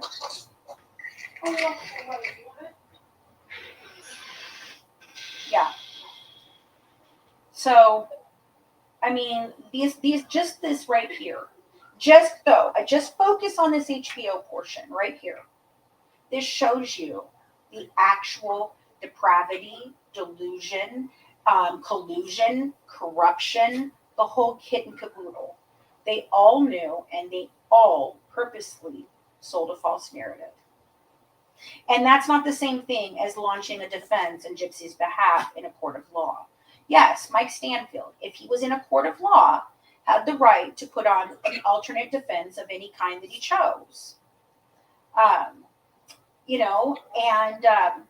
He chose that he was going to go with a battered wife syndrome for his defense that he would have never been able to prove whatsoever because he knew all of this existed. So that was never going to be it. He said it right there on the steps of the courthouse. I had no defense because he didn't. There is no defense. None. There's absolutely no defense as to what she did or why she did it. No. And you knew when you were standing there, Mike, the truth. And you lied in a court of law, you lied to the public, and you didn't do your job. Because defending Gypsy in court is vastly different than defending Gypsy publicly. Publicly, you broke laws. Publicly, you told lies. Publicly, you're unethical. Now, in a court of law, if you had done some of those things might have been legal. Not all of those things, but some of those things might have been legal. But it is absolutely 100% illegal for you to hide evidence from the prosecution or the court, Mr. Stanfield. And you admitted you did. That's it. So stick with the HBO portion of this because that part right there is the smoking gun. It's it. It put it all together. It gave you exactly what they did and why they did it.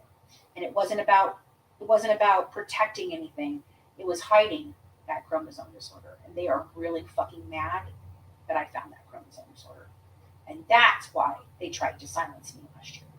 Because they know I have all the pieces now. And if I kept talking, everyone was going to listen. And you did. No, they didn't try to prosecute. The police might have tried to prosecute for fraud too. I have to look through some of those things. That was what Detective Sheriff Arnott had said he was going to, and they stopped it.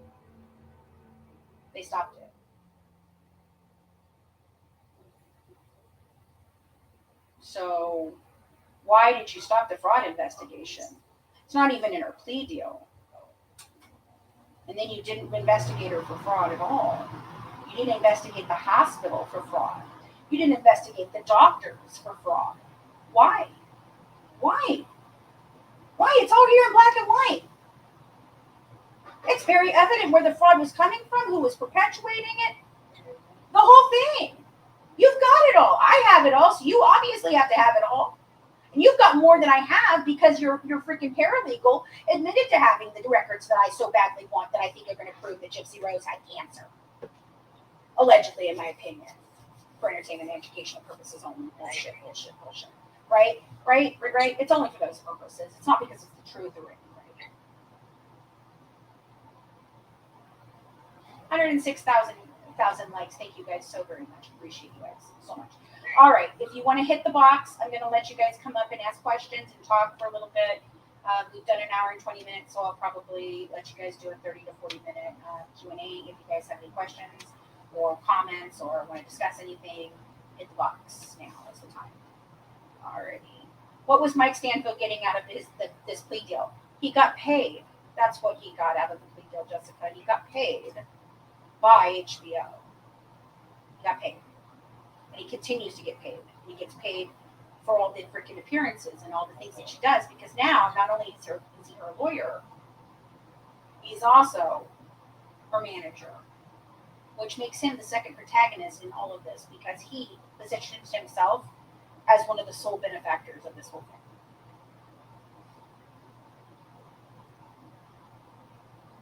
All right, make common sense. You're next. Hi.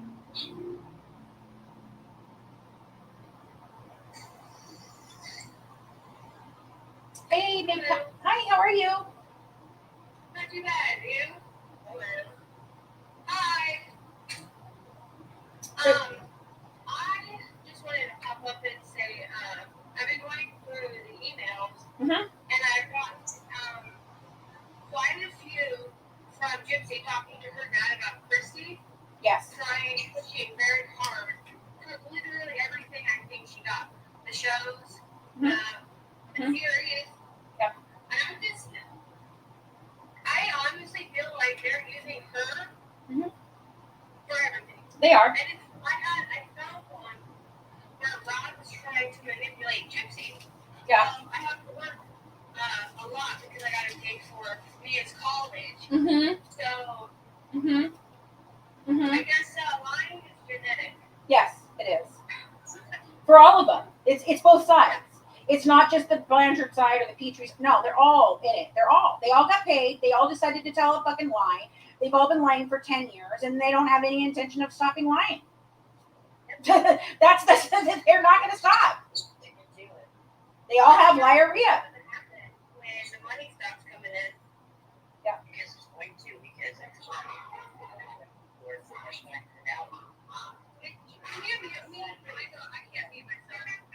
Yep, there you go. No problem. Did anybody else want to come up and ask anything? I know there were people asking earlier, Wendy or Andy or Casper, or any of you that want to come up and ask anything or talk about it. I'm like this. I want your opinions, guys. I want to hear your opinions. I want to know what you think of all of this. An 877 swim miss over here says, I'm quite sure Dee Dee told G that there is risk for a potential baby to have 1Q2 1.12, but G wasn't listening because her obsession with men and pregnancy, as with anything she wants, had to have priority. Exactly. Hi, ladies. Thanks for joining in. I have a question for you. Yeah. And this is like, this has to do with not the crime, but the messages that were just released. I'm not sure if you got to this part yet, but the part where she discusses that Dee Dee fell in love again, like she was in a relationship with somebody, and when Gypsy was 5, she spit on him. Mm-hmm. The man was in love with her and Gypsy, and was preparing a room in his house for them. And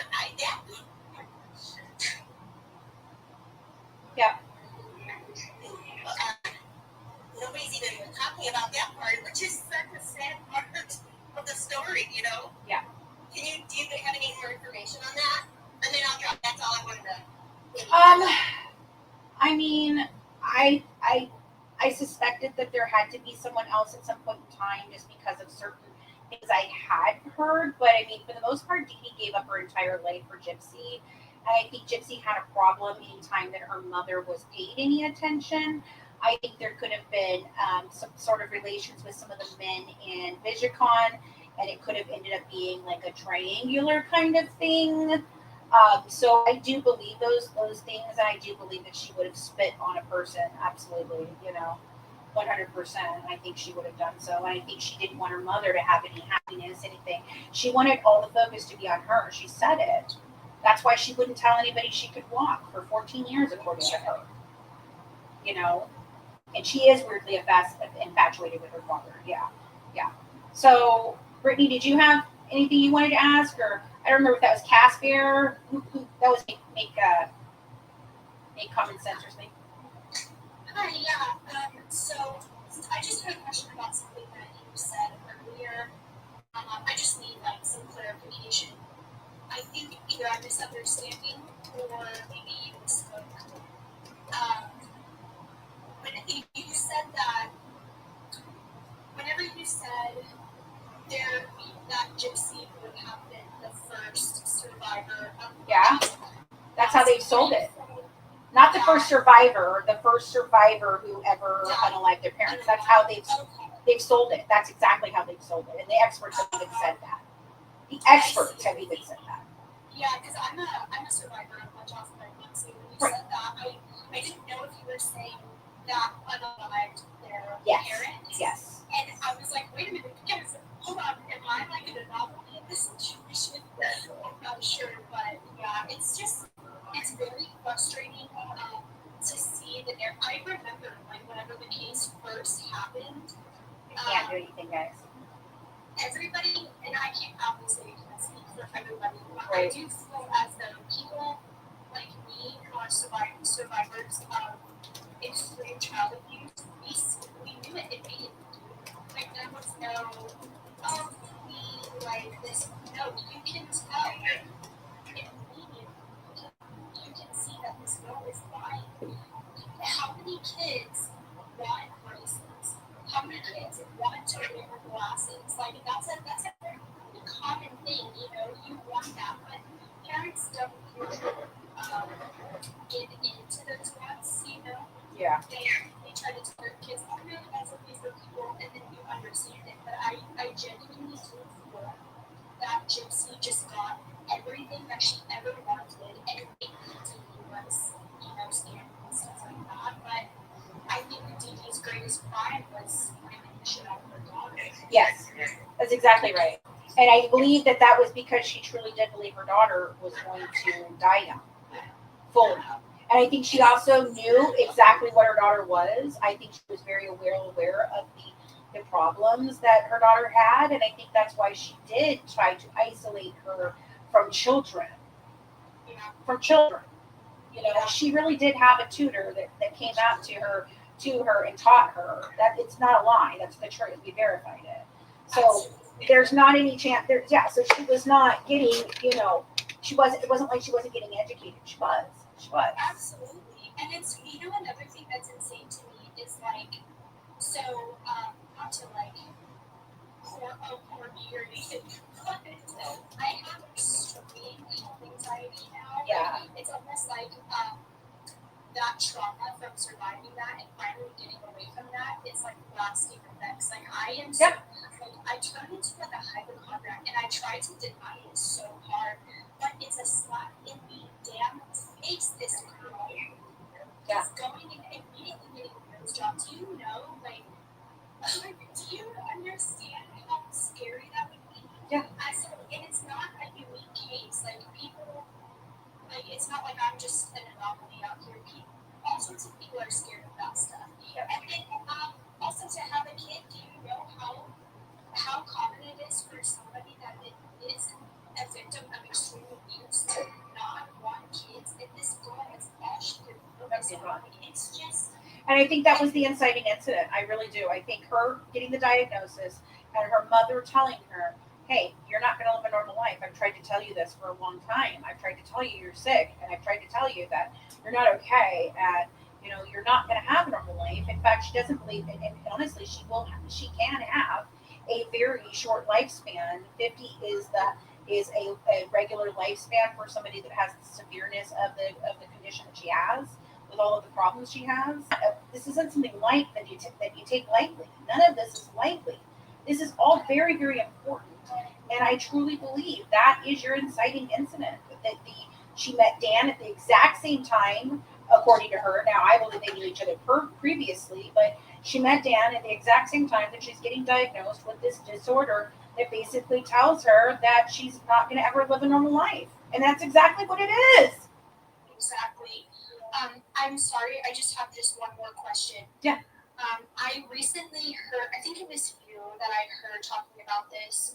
Maybe like last week you said that the medical examiner determined that he passed on the 9th, but Nick didn't get there until the 10th. So is No. there a chance?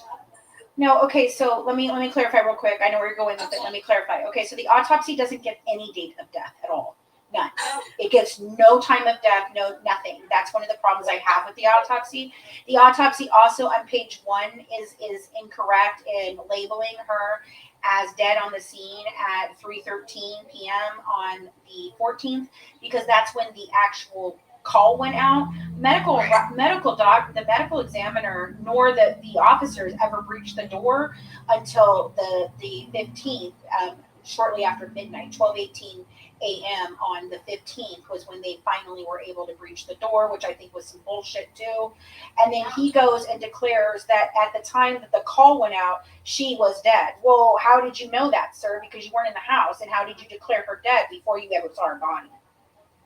You can't. So yes, there's some questions about the autopsy report and that. But yes, I believe that she died. The D died on the morning of the in between midnight of the 8th and the morning of the 9th. I think she was already gone. Yeah, because Gypsy has those like Those dates. There's all kinds of stuff. Yeah, and it points to it. And what people get mistaken is that was Nicholas in town? Yes, he was in town on the 9th. He was in Springfield in the morning of the 9th. And she goes dark for 12 hours. Oh, that's right. Yeah, I've got you, class. I'll get you in a neck. Okay, she goes missing for 12 hours. From 7 a.m. to 7 p.m. on the 9th, there is no communication from Gypsy at all.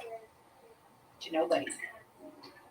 That's it. Okay. And that's when I believe that they did it. And I think that when Nicholas walked in, he was either stabbing a very overdosed person on insulin that was almost dead already, or she was already dead, in my opinion, allegedly, for entertainment and educational purposes. And knuckles don't lie. And knuckles don't lie, and nobody scrubs the floor like this. Yeah, what the heck was up with that? Anyway, I'm gonna go. So No problem. All right. No problem. Question. It- I just wanted to say something. Okay. So obviously I'm still in the start of I can't hear you well, sweetheart. One second. So I've been on the side of being abused, Okay. but I've also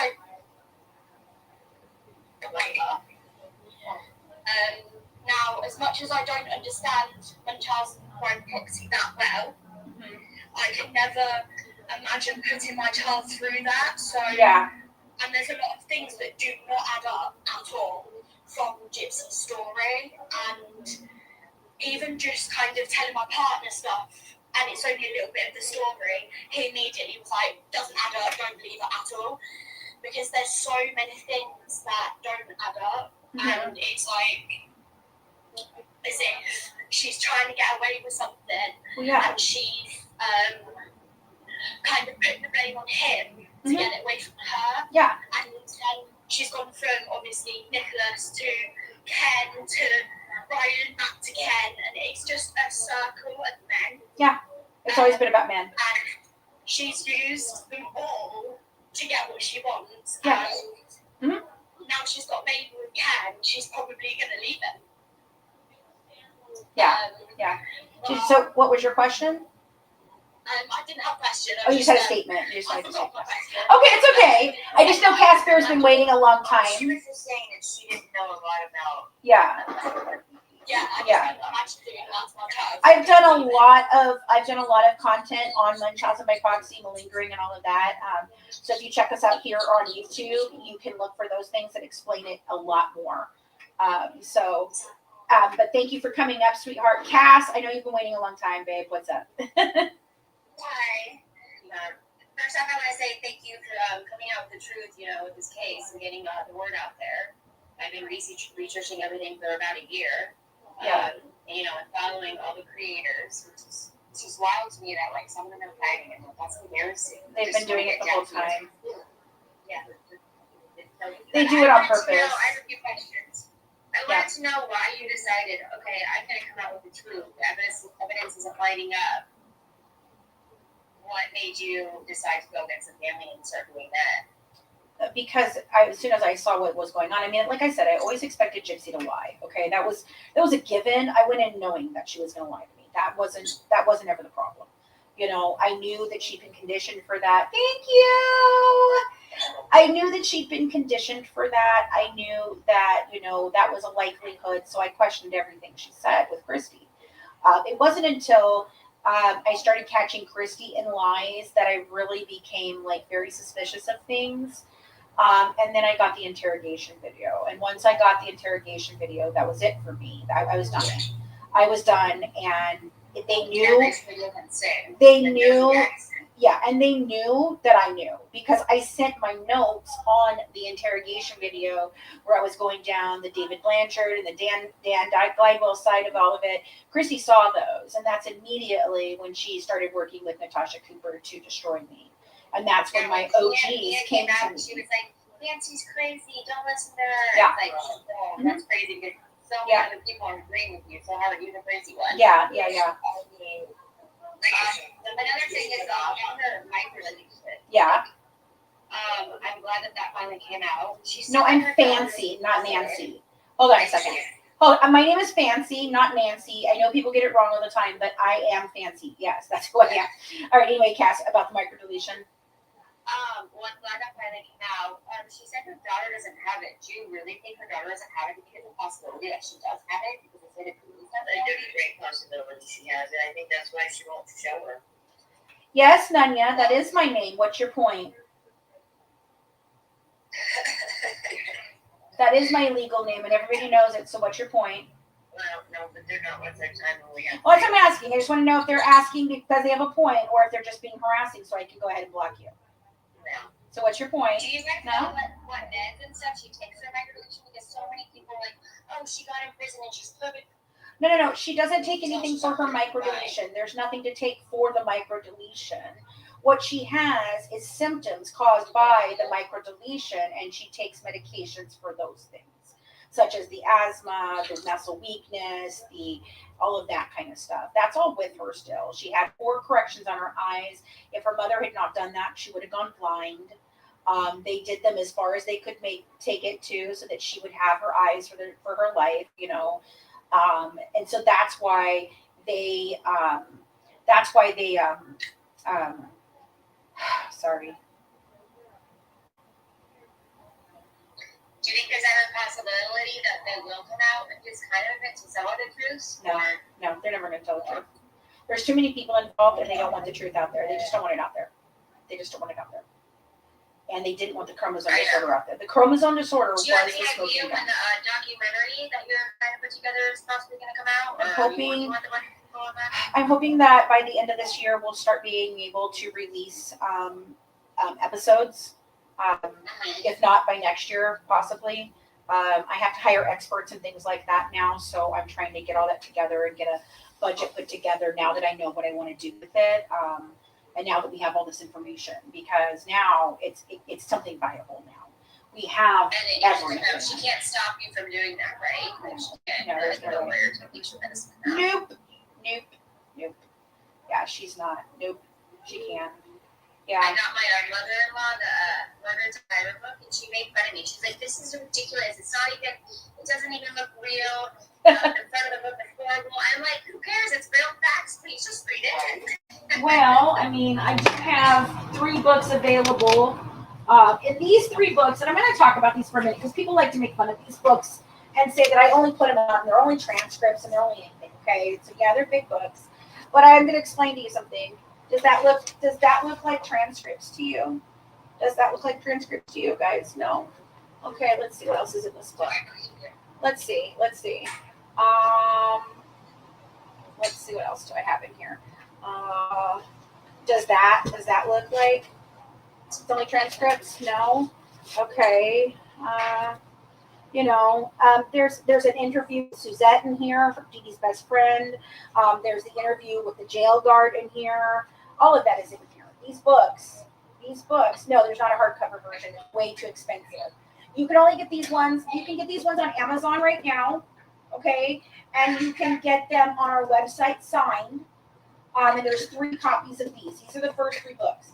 Yes, a bunch of it is the transcripts. I can show you that. This is where Colleen and I and Christina, we were talking. But at the end of each one of these, we give our opinions on where we are today and how we feel about things today. And this was prior to learning all of this stuff.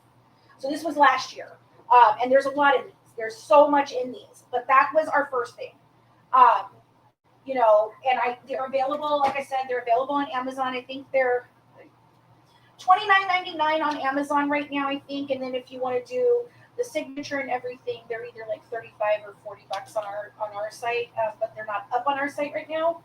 Just because my site's not up, it'll be up by the end of the week. We'll have some of it done, and we're gonna put it back up. Okay, so 2 more questions and I'll let other people talk. Yep. Yep. Do you think that the case with everything was political based? You know, I heard something about that. Partially, it could be, possibly. I think there's more to it than that. Dan Patterson was being interviewed or called out in the press for not prosecuting crimes against children for years and years and years. During 2015, it was an election year. So, yeah, I do think a lot of that plays into it, but I think that there's more corruption. Yes, and those are written by me. I think that there's more corruption than just the political side of this.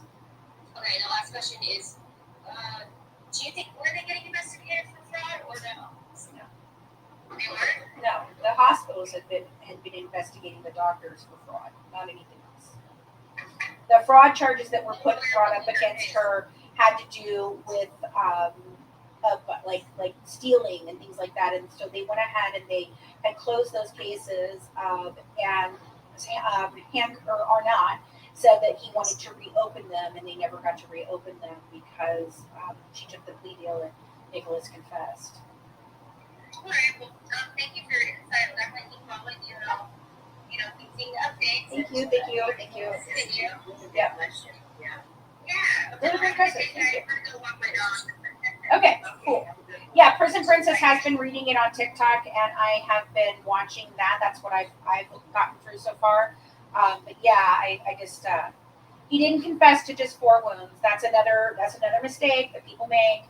He says 4 that he counted, and several others that he says didn't go in like that. So I don't know. Everybody tries to put that 4 wounds as the big clincher. It's really not the clincher you think it is. It's just not. It's more about how. I'm sorry, Carrie. You've got a lot of background noise, honey. Why won't it mute you? Oh, there it muted you. Okay. So yeah, it's not just about the 4, because he says that and then he says something else, and you can tell that when he says the second thing, he's not as certain of it as he was when he did the 4. So that's the thing. Like, it's not just that. You guys have to listen to every single word, not just the ones you want to. So anyway, Wendy, did you have a question or a comment or? Yeah, and first of all, glad to see you today. I just got off work, so I tried to catch as much as I could while I was leaving. But really fast, do you know if Dee Dee had life insurance policy for her or Gypsy? I don't know if she did, but even if she did, they wouldn't have been able to collect on a murder, especially with Gypsy being the murderer. So it was if there was. See, like, who the beneficiary would have been. Well, from what I do understand, there wasn't a life insurance policy like that, but there was a trust fund for Gypsy that Christy was the executor on.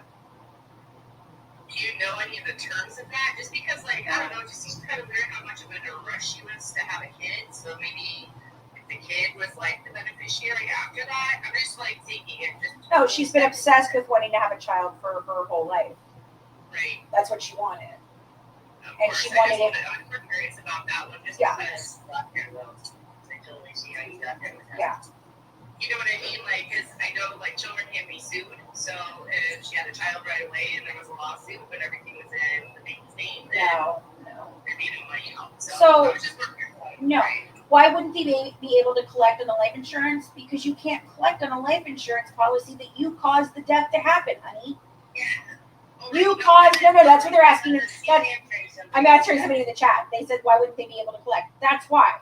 If you cause the murder of a person and you're the beneficiary, you can't collect and nobody else can collect. It's a murder. There's no way you can collect. So life insurance, right, she would have thought she might. Right. She thought, exactly, she thought she might be able to.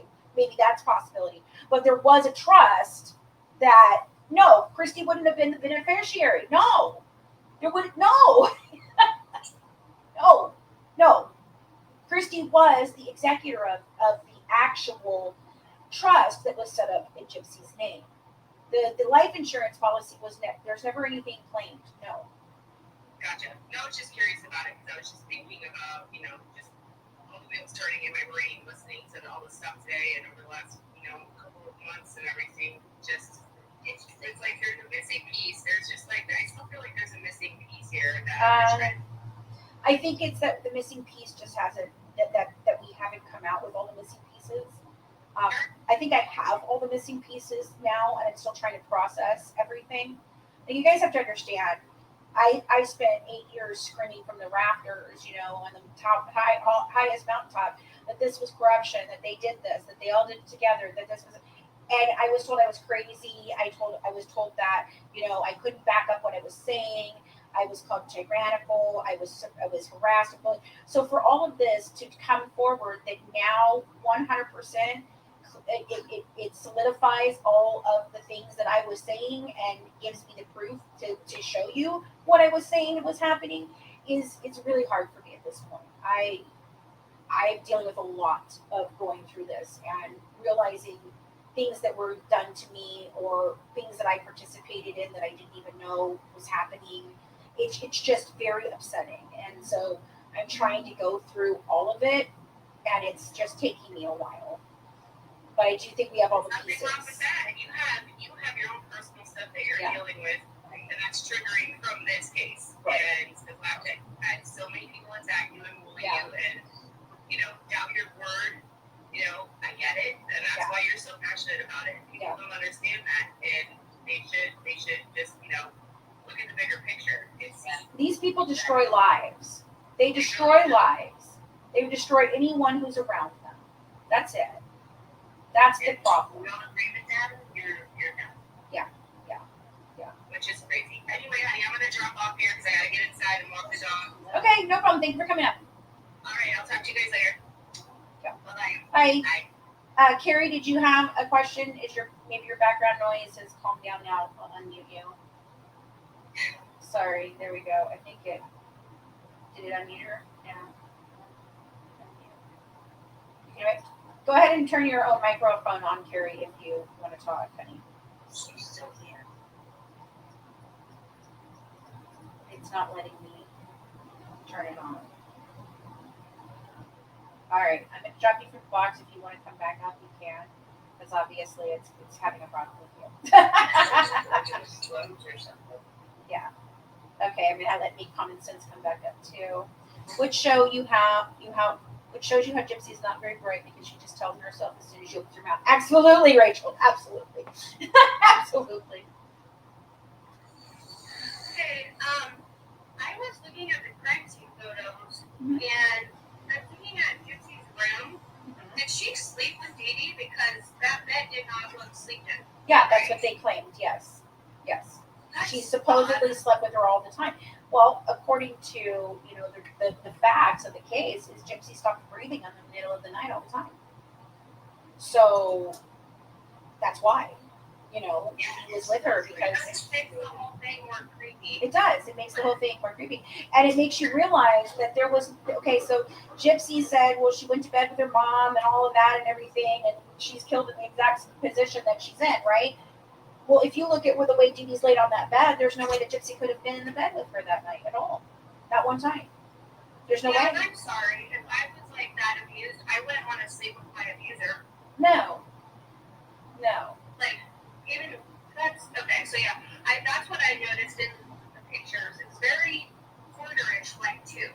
I'm not quite sure about that. Because if you look at the videos before the murder, that she did for Nicholas and things like that. The house did not look like that. Okay, it didn't look like That's what that. I mean. Like, It up didn't. into that, you could tell Dee Dee was really sick because Yes. of the house. Yes, You the house. could The see house everything was in disarray. Gypsy's Exactly. a liar and narcissist. She is. Yes. Yeah. Actually, I don't even know that she is. She's a liar. Oh my God, Mary's here my life. That's my husband. He always makes fun of me. Okay, I'm gonna ask myself out. That's so embarrassing. That's okay. Yeah, the ring on the floor. The ring on the floor is actually Gypsy's promise ring. Oh, here, baby, I'll let you out. Oh, that's okay. Okay, so yeah, and see, Suzette's saying in the chat that Dee Dee was a clean person. That's one of her best friends. So I think that a lot of that mess, I'm thinking is a stage. I really think it's staged. I think that they made that mess on purpose, and I think David Blanchard is probably one of the people who helped with that. Most definitely. I really do. What was the ring? That was her purity ring that she threw on the ground, that she had, promised her mother to be pure. Sin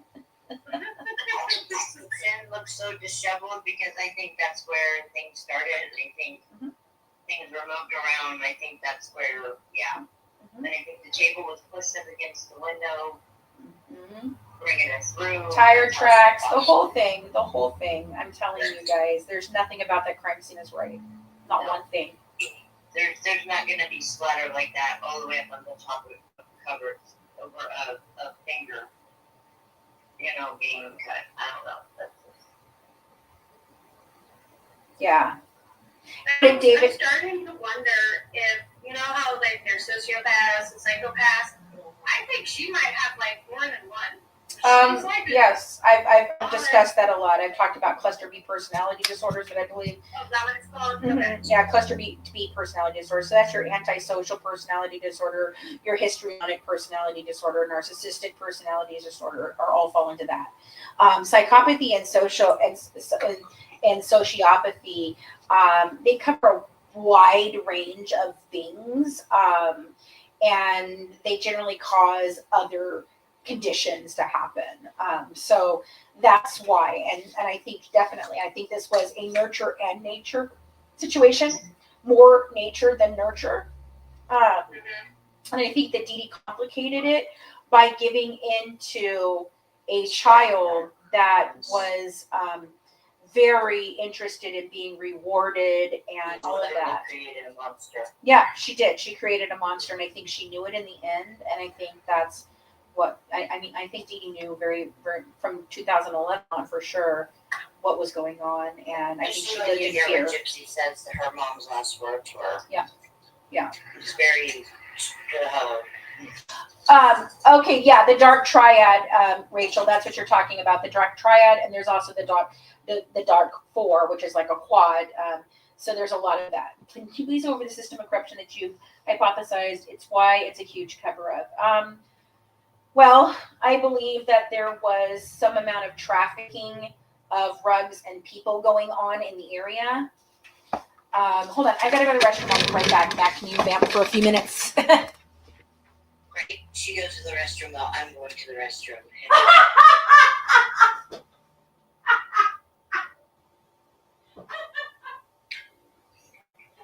She read my damn mind.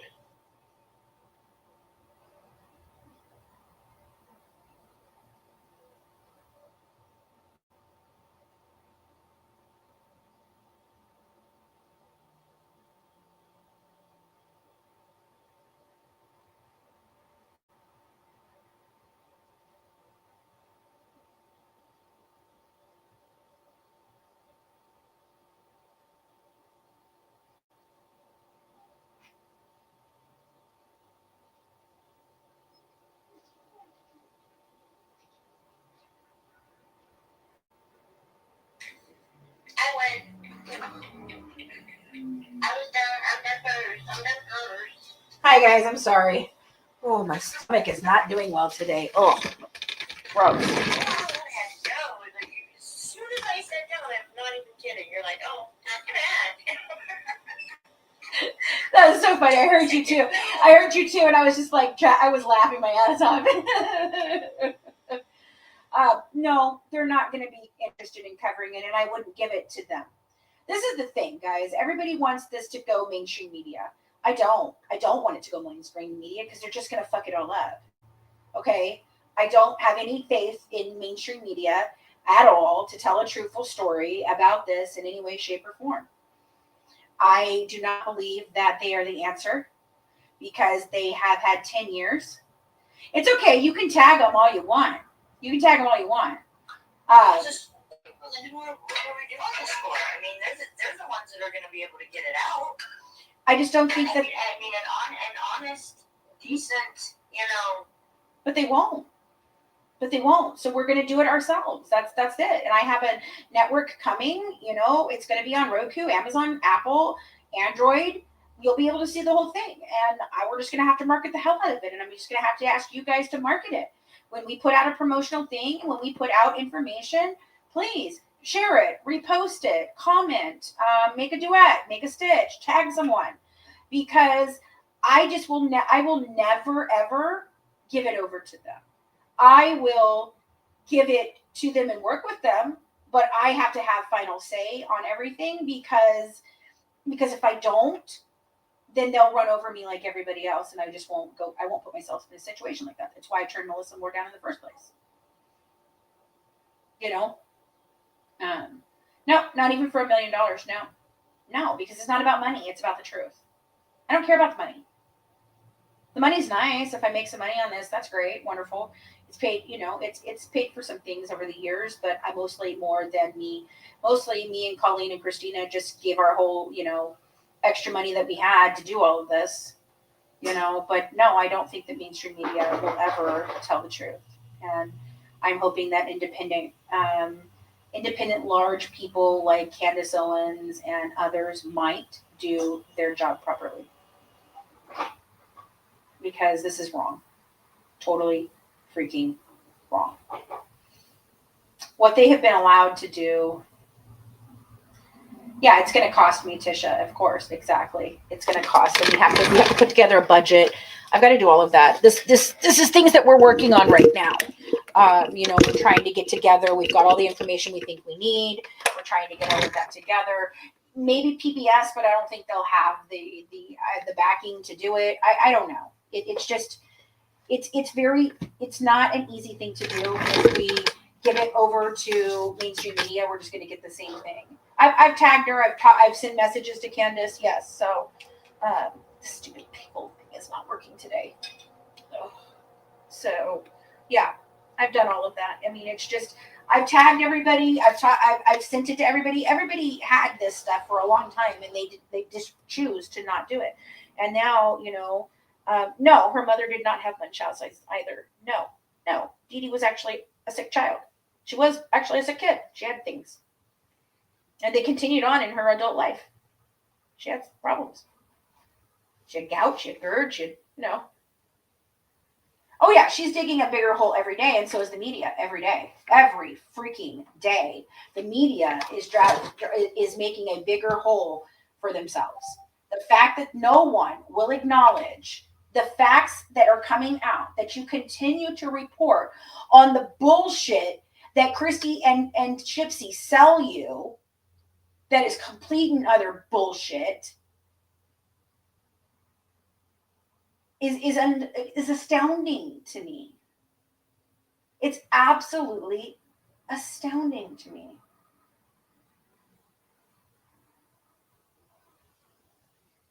Mac, are you still indisposed? No, I'm here. Okay. I beat you. And you didn't hear me because you were running out. But yeah, I got done before you did. I won the pee battle. Just saying. Well, you were on there before me. Money gun, write it down from Jody. Money gun. I have the money gun. I have to hide it from the grandson all the time because the grandson likes to steal the money gun. It is very fun to play with, but I'm getting tired of my dollars inside of it being, being all ruined by the grandson, throwing them everywhere all the time. But let's see if it works today. We'll see if it actually works today. Oh, it's gonna work. There you go, money gun. Yeah. Yeah. What? No, Dee Dee does not have it. She's been tested and she did not have it. No, she doesn't have the microdeletion. Dee Dee just has health problems, regular health problems, normal health problems that people have. So, yeah. Um, so where are the Karen Moran when mom was abusing her and everything else? There wasn't one because it didn't happen. Exactly. Thank you, Angel Face. Appreciate you. Yes, Dee Dee was diabetic and she was insulin dependent. So, all right.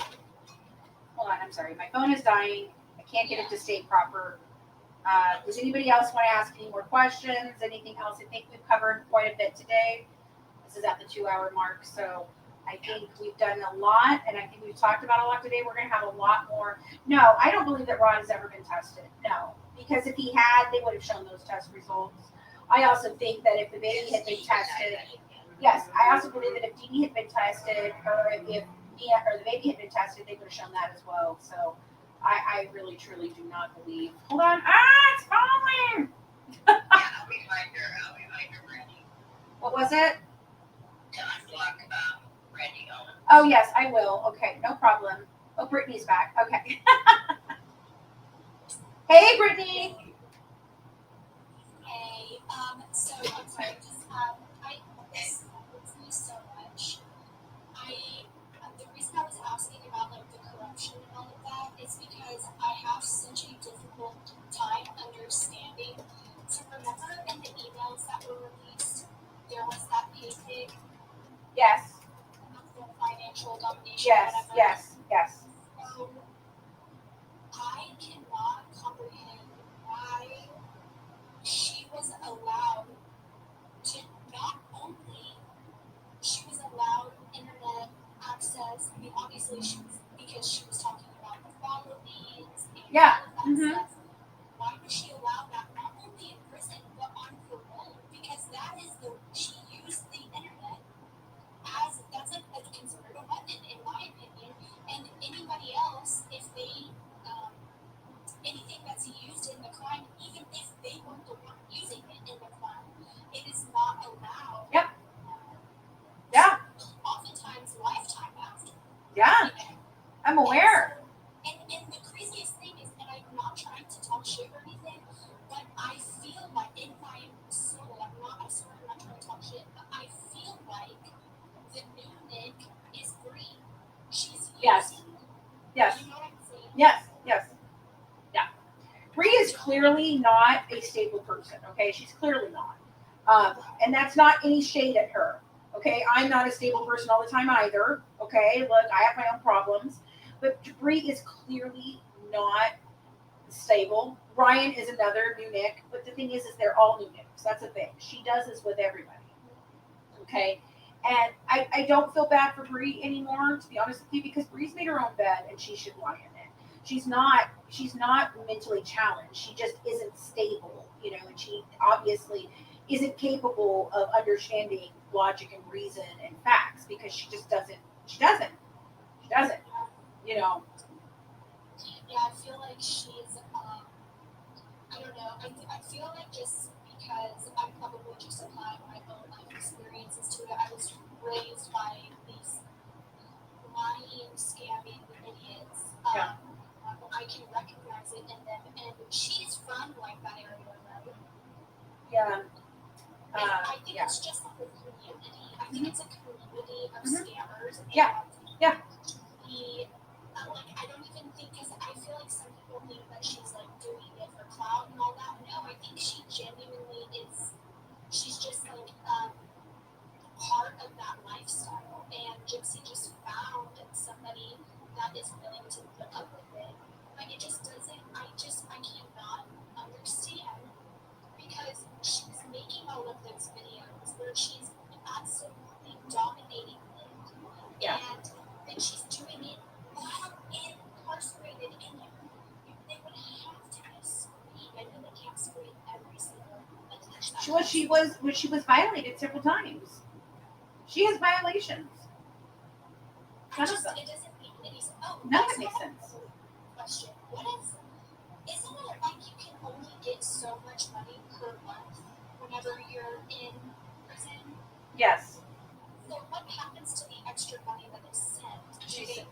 back to her parents. Oh, why is that allowed? Oh my God, why is that allowed? I don't know. It's not supposed to be the way it is. It's not supposed to be like that. She did get in trouble for that several times too. Oh my God. She was not a model prisoner. She got kicked off the honor board early. She had lots of problems. She let other people use her commissary. I mean, it's just so much. It's just so much. It's just crazy to me. What do you think is the reason why? Do you think it's because her lawyer and like just a failed court system that was able to allow her to operate because they couldn't use that against her in court, obviously, or else she would have been not so guilty. Corruption. That's the reason. What is your Corruption. conclusion? That's it. Corruption. That's the only thing that makes sense. Yeah, I want you to like make a video or something and like literally only I'm like requesting a video. I'm like That's okay.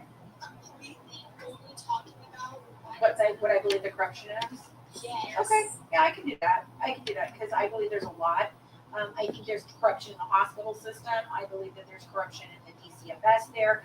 I think there's corruption within the law enforcement there. I think there's corruption within inside the DA's office there, public defender's office there. I'm telling you, there is a lot of fucking corruption in Missouri. A lot. Yeah, allegedly, in my opinion, for entertainment and education purposes only. However, there is in every system there is corruption. But this one specifically, yeah, the good old boy network and the whole thing. But this one specifically was done with the intent to cover up things, in my opinion. That is it. I think that they took this opportunity to make a big splash and say, yes, look, we're taking on the biggest abuse case ever, right? Yeah. In Louisiana, it's just as bad too. You're right. So in Kentucky, could be bad too. But these specific area, I do believe that this was all about covering something up. I think there's a lot more that they were all involved in. Everybody's related, and Yeah, exactly. That's it. And that's what I see. I just see the corruption, and I think they took the story and they used it as a way to shove a lot of shit. Yeah, Bardstown, exactly. A lot of shit under the rug for a very long time, and I think that they used this as a way to do that for a permanent solution. And so they got caught. I think they've gotten caught, and I think that they're pissed. I think they're really angry, and I think that they're going to do anything and everything they can to try and make sure that the truth is never told. Do you think it's just out of fear of like exposing and like getting in trouble or losing their position or like what? No, I think it goes way deeper than that. Like I said earlier, I think there was trafficking of things and people. I think that there was a large fraud situation going on in the hospitals. I think that a lot of the people that are involved and pretend to not be involved, I think they know way more. I think it's very telling that David threw Dan under the bus in 5 seconds. And all of that, it's upsetting because no one did their jobs. That's it. We're here because no one did their job. That's the point. What is there to gain from the hospital? Because especially as women, we go to the hospital and we're not taken seriously. These idiots go in there and they, you know what I'm saying? No, because truthfully, the fraud wasn't happening like you're thinking. And the thing is she has all these medical conditions. They're true. They're real things. Okay, so that wasn't happening. Where I see the fraud is in specific things such as that's come to light is that Gypsy was selling her medical equipment on eBay, right? So that's come to light. So the Dr. Beckerman was forever ordering new CPAP machines. They were either lost or broken, or that she didn't find it, or yeah, all the time, CPAPs and is it PPAPs, whatever the heck the things, the PAPs. Okay, they were ordering them all the time. And then on top of that, I think Dr. Steele was doing the same thing. I think that he was saying he was doing something and not doing it, and he was getting paid. That's the part, I think, that is the hospital system.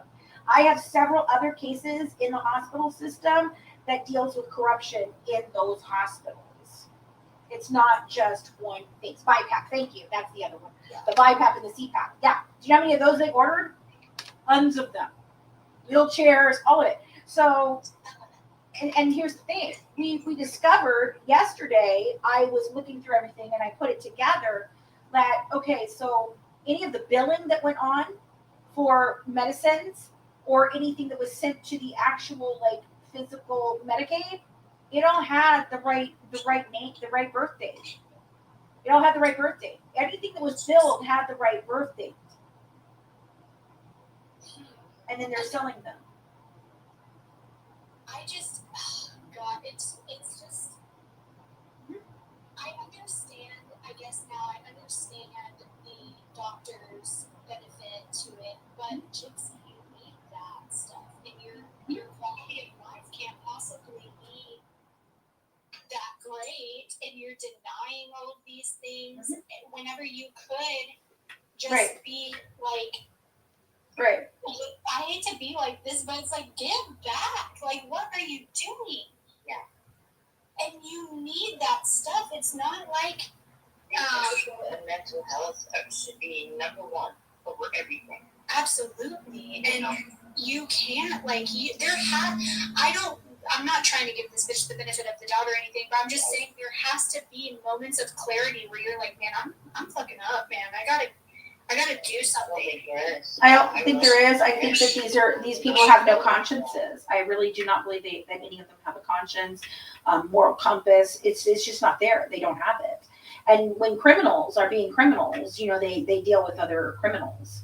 So, that's what, and it's looking more and more like it was Gypsy and the doctors that were changing her medical records. And the thing is what I believe with the medical date, the birth dates, I'm looking into now, looking at what type of funding those doctors were getting, if they were doing studies, were they getting kickbacks for putting her to, conferences, were they getting grants or supplements for studies? Like, I think that's part of this. Like, that's the thing. Like, she was going to all these conferences.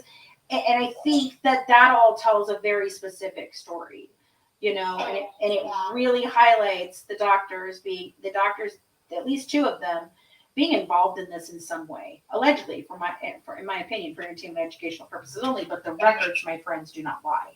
Okay, these records are everything, and they became trivial for a little while, but now they're very important because not only do these records tell the story of the truthful medical problems that she has, on top of that, it tells the story of what she's lying about happened at what certain times, because like I said, she's talking about a laryngoscopy that in 2015 was supposedly the inciting incident. Beckerman, he's now Dr. Gardner down there in Florida. Yeah. Yeah, he changed his whole ass name and he's never come out and said a word. He won't talk about this at all. I mean, I know that RICO cases are hard to, like... That's what we're going for. But damn, because this is, again, I can't stress it enough. Like, it's hard. The medical system is already screwed enough, but how many people are being denied health care whenever they have all this extra money because they're getting, you know what I'm saying? Like, it's, you can squeeze pennies out of this, but you can't, like, actually help people that are in need. And the audacity is even crazier whenever you consider that she actually does need help. She actually is a sick person, yeah. Also, I know this is like beating a dead horse, but I agree with you about the baby. And I'm trying to be as respectful as I can because we never want to bring children into this, but yeah, I just don't understand why it's either completely fake because she looked pregnant and then didn't and then was and then wasn't. It's really weird, yeah. Now the baby isn't growing. Like, what in the actual hell is going on there? Yeah, it's very deep, and I think that as we go through these things that have been released, it's finally going to come out. I think that they believe that they buried everything so far down the rabbit hole, no one would go looking. And then I went looking, and they immediately did not like me. I mean, Mike Stanfield's sending a cease and desist. Mike Stanfield's telling, his ex paralegal that she can't talk to me, and that there's a cease and desist letter to her. Yet Christy's telling her, ignore the cease and desist letter. You can still continue talking. Like this is all a mess. It's a mess, and I truly believe that I was the only one that took the stand and asked the first questions. Like that's it. If I hadn't asked those questions, no one else would have ever looked. Nobody would have looked. I don't think Gypsy would tell the truth whether the baby has it or not, because No. that's going to look really bad. Okay, look at what you did. Now you passed it on to her. There's no way she's going to fess up to it. I don't care. And I think if the baby was tested, which I don't believe the baby was tested, but if the baby was tested, like she says, in the womb, which they don't do this type of thing in the womb, but anyway, okay, that's the thing, is if the baby was tested, I think that it probably came back that the baby did have it, because she made that whole big deal about, I didn't know this and now I'm worried that I'm going to pass this on to my kid. And like she made a big post about how she found out that this baby, we've been telling you that for 100 years now. I told your parents that. The doctors told you that. Your mama told you that. Yes, you can look at her and tell, and like, again, this is as respectful as possible. The most common feature is possum-like features, and the bitch looks like a possum. I'm sorry. This does. That's what her aunt called her, possum. Because that's what she looks like. She looks like a goddamn possum. Yes, and possums are cute. We love possums. I know, and that's what I was like, God, it's so sad that we call her a possum, because that's an offense to possums. They're cute and they're lovable and they're loving and kind animals. And they get a bad rap. But they get a bad rap. They're hissing at you because they're scared of you. I mean, it scared the living crap out of me. Well, yeah, but they don't attack. They're not mean. They're not predatory like that. I was frozen. It was frozen. And I was frozen. If you think about it, I've never heard of a possum committing matricide. If you think about it. No. Well, Max said that the other day. She's like, well, no wonder they didn't know what the hell they were dealing with. They'd never dealt with a possum family before. That's what I said, yeah. They hiss because they cannot see. Exactly. All that. Yes. Yeah, see, I didn't know that. It caught me totally off guard. I'm up there having a cigarette, and I turn around, and this thing was standing there. And it's looking at me, and I'm looking at it, and I was like, oh my God, I didn't know what to do. Oh my gosh, nutrients are terrifying. Yes, I agree with that. Mm-hmm. Oh my goodness gracious. But yeah, I wish, like, so bad that she could have, that everything could have been, I mean, not saying that it would make it right, but, utilizing therapy and in prison, coming out, maybe, like, exactly what she's trying to do and becoming, like, maybe not being an influencer, but just turning her life around and maybe doing makeup or something, like, on herself. Because you can't, like, I'm a cosmetologist, you can't be a felon and a cosmetologist. It's just, like, not a thing. But, oh, yeah, remember she went to that hair salon? Oh, my God. The hair salon thing is so silly. I'm just like, what was that person thinking? No regard for anybody. No. No regard for schools, no regard for anybody who actually went to school and paid their money, and no regard for the companies that, are going to hold this place responsible because you signed a contract with us and you broke it because you sold it to somebody without a license. No regard for nobody. Yeah, it's just... She's got damn loans, don't you know? Yeah, don't you She know? can do whatever she wants. And that is exactly what perpetuates it, because I'm telling you, I was raised by these mother truckers. I know how they act, and it's embarrassing. And that's another thing. It's like, whenever you turn your life around, when you actually turn your life around and make better decisions, you don't dwell on, like, it's actually embarrassing to try to get things, like, when someone tries to give you something for free, you're like, oh my God, I don't, that, like, please don't give me a birthday gift. I don't really look for it. Yeah. Especially, like, her taking advantage of all those charities and all of that, and then she's out here. Oh God, it's just so very cringy. And I was talking with Nancy about this the other day, and I was like, her behavior right now is what's solidifying it for so many people. I mean, she's really truly showing us who she is right now. This is who she is. She's a brat. She gets whatever she wants. Do not tell her no. She's going to do it anyway. She doesn't fucking care. And somebody brought this up about her hair. There is something very specific about her hair. Okay? I don't know exactly, but she pulls her hair out. Okay? She does. That's the tractive whatever kind of thing. She's got, yeah, that thing. She's got that where she pulls her own hair out. She also admitted that anytime she gets stressed out or upset, she fucks with her hair. And so I think her hair has always been some issue for her. And I think that's why her mother did keep it short, not. Yeah. Yeah. And I think that was a reward for her because she messed with her hair all the time. And she still does. You're watching her do it. Her drawer full of wigs was the only thing organized in the entire fucking house. She's dedicated to those fucking what are they? The extensions that she's got and the mullet thing she's got going on. Girl, they don't look good. Okay, you don't look good. Seriously, stop fucking with your hair and let it grow like a normal person.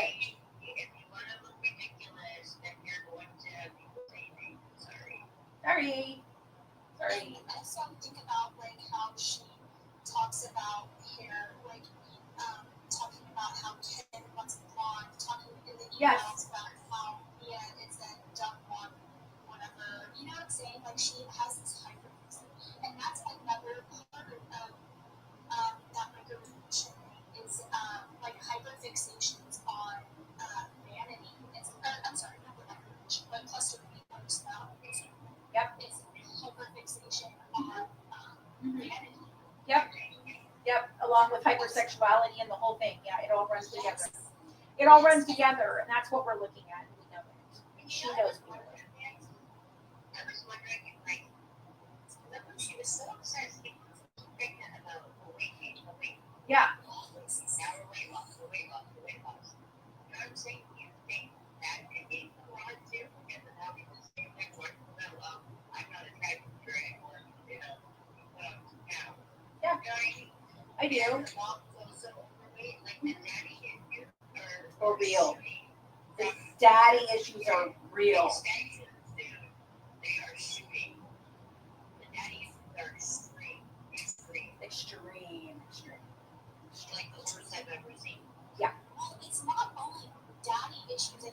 I think Ron also has like daughter issues because he was talking about that. Remember he was saying that weird stuff to her about his. All I gotta say is pimp juice. Like seriously, pimp juice. Like he's calling her boo, and she's pimp, and he's pimp juice. Like none of this is appropriate. Nothing is appropriate. It is so not appropriate. It's so what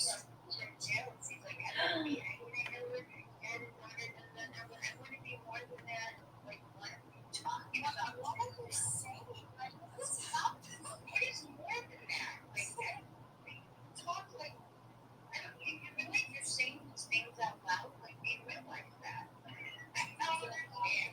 And then, remember that episode whenever Rod was talking to Ken and he was like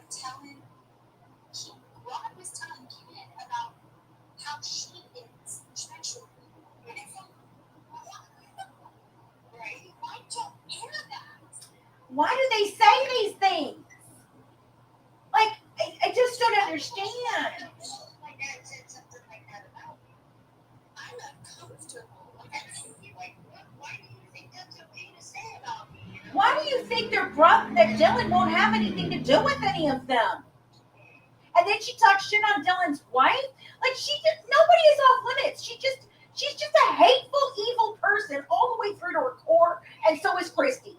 Like I feel no sympathy for Christy because you know what? That's the karma you get. Well, the thing is, and I get why people are feeling bad right now, but what they don't understand is Christy knew about all of this. All this. She's not just finding this out.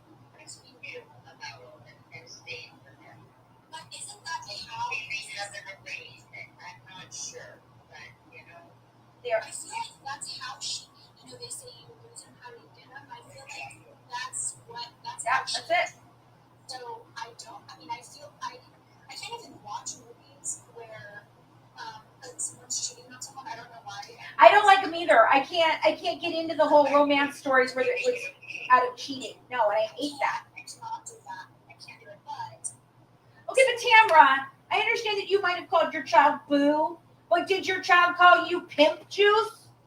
No? Then it doesn't. Then it doesn't even apply. That's the whole point. Boo, it by itself is fine. Okay, boo by itself, fine.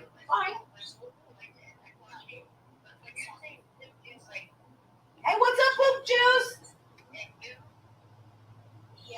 yeah, you absolutely can be a term of endearment and everything. But whenever you put all of the pieces into the recipe and it comes out the oven, the shit looks weird. It all looks weird. It's all fucking weird. These are weird people. They're just. Oh, he called her a floozy too. Oh wow, a floozy. I haven't got to that one yet. Wow, a floozy. A floozy. He called his daughter a fucking floozy? What the fuck? Was he conversing with her obedient servant? Meaning, because she was talking to his mistress. So, like, a loose woman.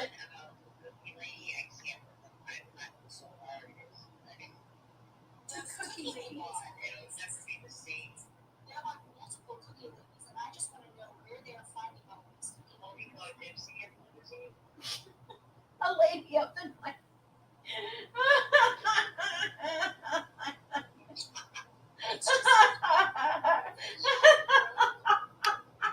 I'm sorry. I'm having my Delulu moment for a minute here. Like, oh my God, these emails.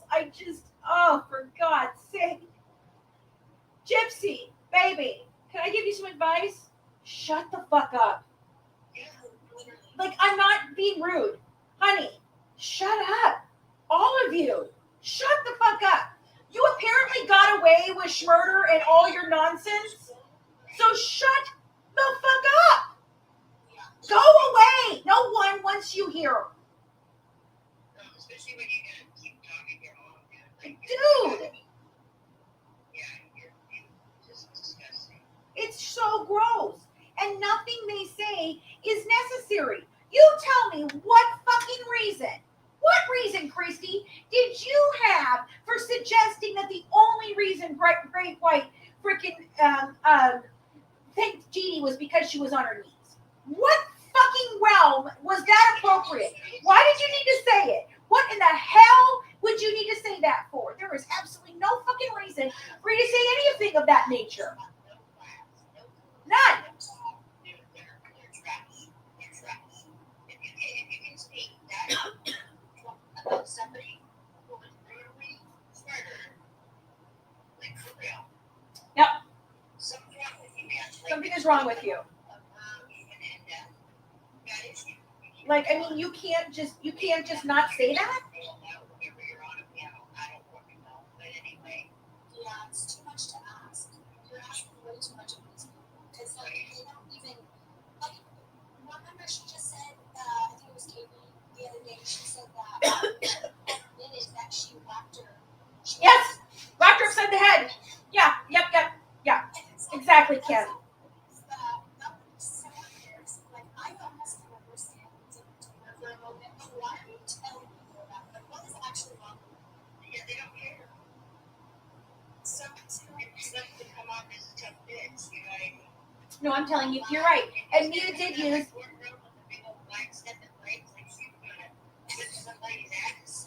Krista, I've already covered this. Krista, I want you to understand something. There is nothing that they can go after because we proved that the medical billing in all of this had the correct birth date. So there's nothing they can go after her for. They can go after the doctors if they were fraudulently, collecting insurance money for things that they didn't need. And she's selling them on eBay. That can definitely be prosecuted. But yeah, as far as case, that's why they can't go after her.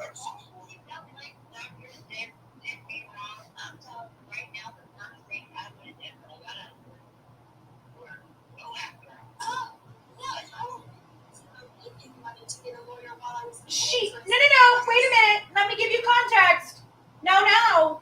The person that I stayed with when I went down and freaking stayed down there and met all of them, he's a massive Medicaid fraud investigative lawyer.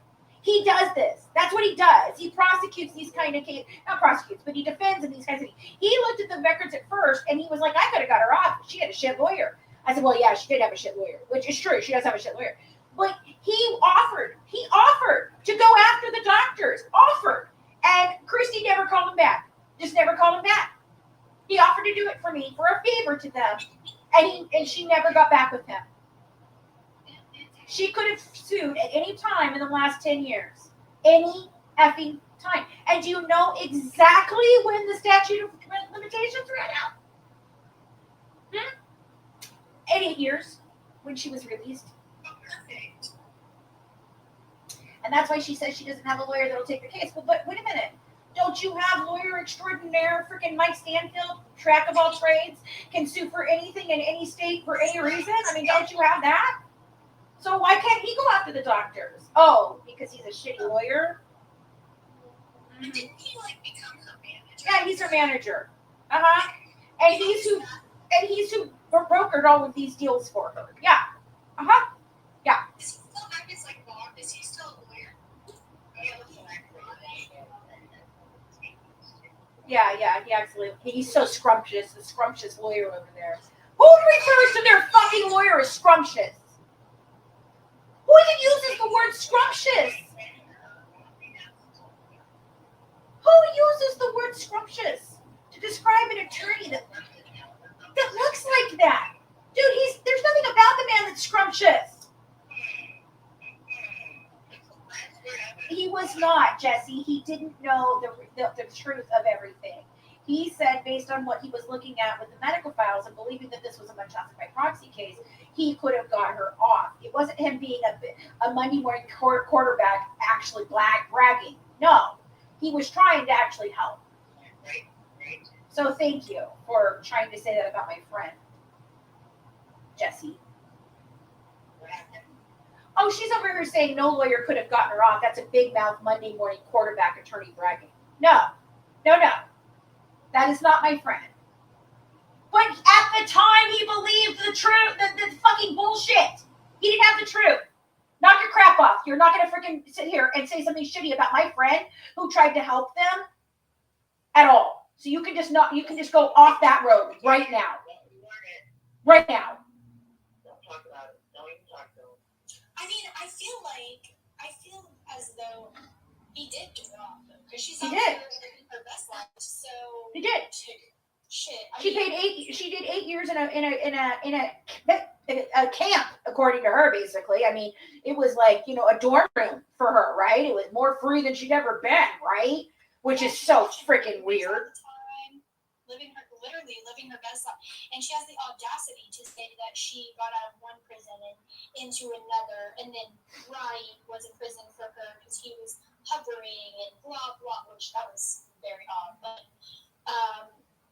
shut up. You have lived your best life your entire life. Yeah, the whole damn thing. Look, Jesse, I understand you're saying it's not personal, but when I prefaced it with it was my friend that offered and that they never called back, that should have been your first clue to probably not attack my lawyer friend. That's all I'm saying. My friend was a very good lawyer, and yes, he thought based on the information that he was seeing that he could have got her no jail time whatsoever. And he offered to sue the doctors for them, and they never followed up. So I understand you're saying it's not personal, but I prefaced it with he was my friend. So maybe don't say things about my friend like that. Yeah. Make judgment Also, calls that on was him. not work because soon the magic So anyway, I need to go eat something. I'm really hungry. Jesse, I understand. Yeah, you guys can go. I'm gonna edit it out here anyway. Thank you all for being here. I'm gonna continue a little bit here on YouTube for a minute to talk to them because I've not got to talk to them very much. Thanks for coming up, sweeties. I just love. I know. I'm sorry, guys. Thank you so much for coming up. I appreciate it. I want to talk a minute over here. I will post this over onto YouTube so they can hear, so you guys can hear the questions that were being asked on this side better and our answers to them. I know that sometimes when we do both, it's very hard to hear. So I want to make sure you get both of that. And Okay, look, I'm gonna address this over here. So, all right, guys, have a great E-Day. Have a good one from the Good Wives. Serving up true crime one dish at a time. Bye, guys. Okay, so we're gonna talk about this. All right, Jesse. All right. Here's the deal. First of all, like I said, this was my friend, and he was talking about it to me as a friend of mine consulting for me to look at something and give me some advice. I offered his services. I asked him if he would take on the case. He said yes. He would be happy to help sue the lawyers, and Christy never called him back. But your comment here, no ethical attorney would say that they could get a murderer off without knowing all the facts. Do you understand that that's exactly what her lawyer did? That's exactly what attorneys do every day. Attorneys are there to give you a defense because it is your right to have a proper defense. But defense attorneys do know that many times they are representing guilty clients, and they have to do so because it's part of our legal system. So saying that no ethical attorney would say that they could get a murderer off is completely incorrect. It's not a correct statement. It happens every day in the justice system. So that's he didn't get her off. He got her lesser sentence. Is different. No, ma'am. He tried to get her off, and he had no defense. And so I'm not going to entertain you any longer with this because what you're saying is incorrect. It's not different. What he did was lie to the court. What he did was tell the court system that he didn't have evidence. What he did was commit perjury. What he did was commit unethical crimes as a fucking lawyer. No, Christy knew that, so that's why nothing happened there. It could be, but they would have. But there is a statute of limitations that's 8 years on the regular. On a federal level, because this would have gone federal because it was doctors in several states that would have been involved. So that's the thing, good. I'm so glad, Rachel. But that's the thing. My friend wasn't unethical, and he wasn't Monday quarterbacking or any of those things. He was looking at evidence, and he said, based on what he was seeing there, he thought that he could have mounted a defense that would have been able to get her a not guilty verdict. And it could have happened that way if all the evidence that we had at that time was the only evidence presented. If this had gone to court, though, we would have gotten all the extra evidence that we have today. And you're absolutely right. There's no way she would have gotten off. There's absolutely no way she got off. And that's why Mike said he didn't have a defense, because he didn't. Because battered woman syndrome was never going to fly in this situation. It was just not going to happen. And with all the information we now have today, you're absolutely right. He wouldn't have been able to secure her getting off. But what we knew back then and what we thought back then, yeah, that was what we thought. And the point of the thing is that he was offering to help them in their state as a huge lawyer on this type of cases, and Christy just didn't bother to call him back. So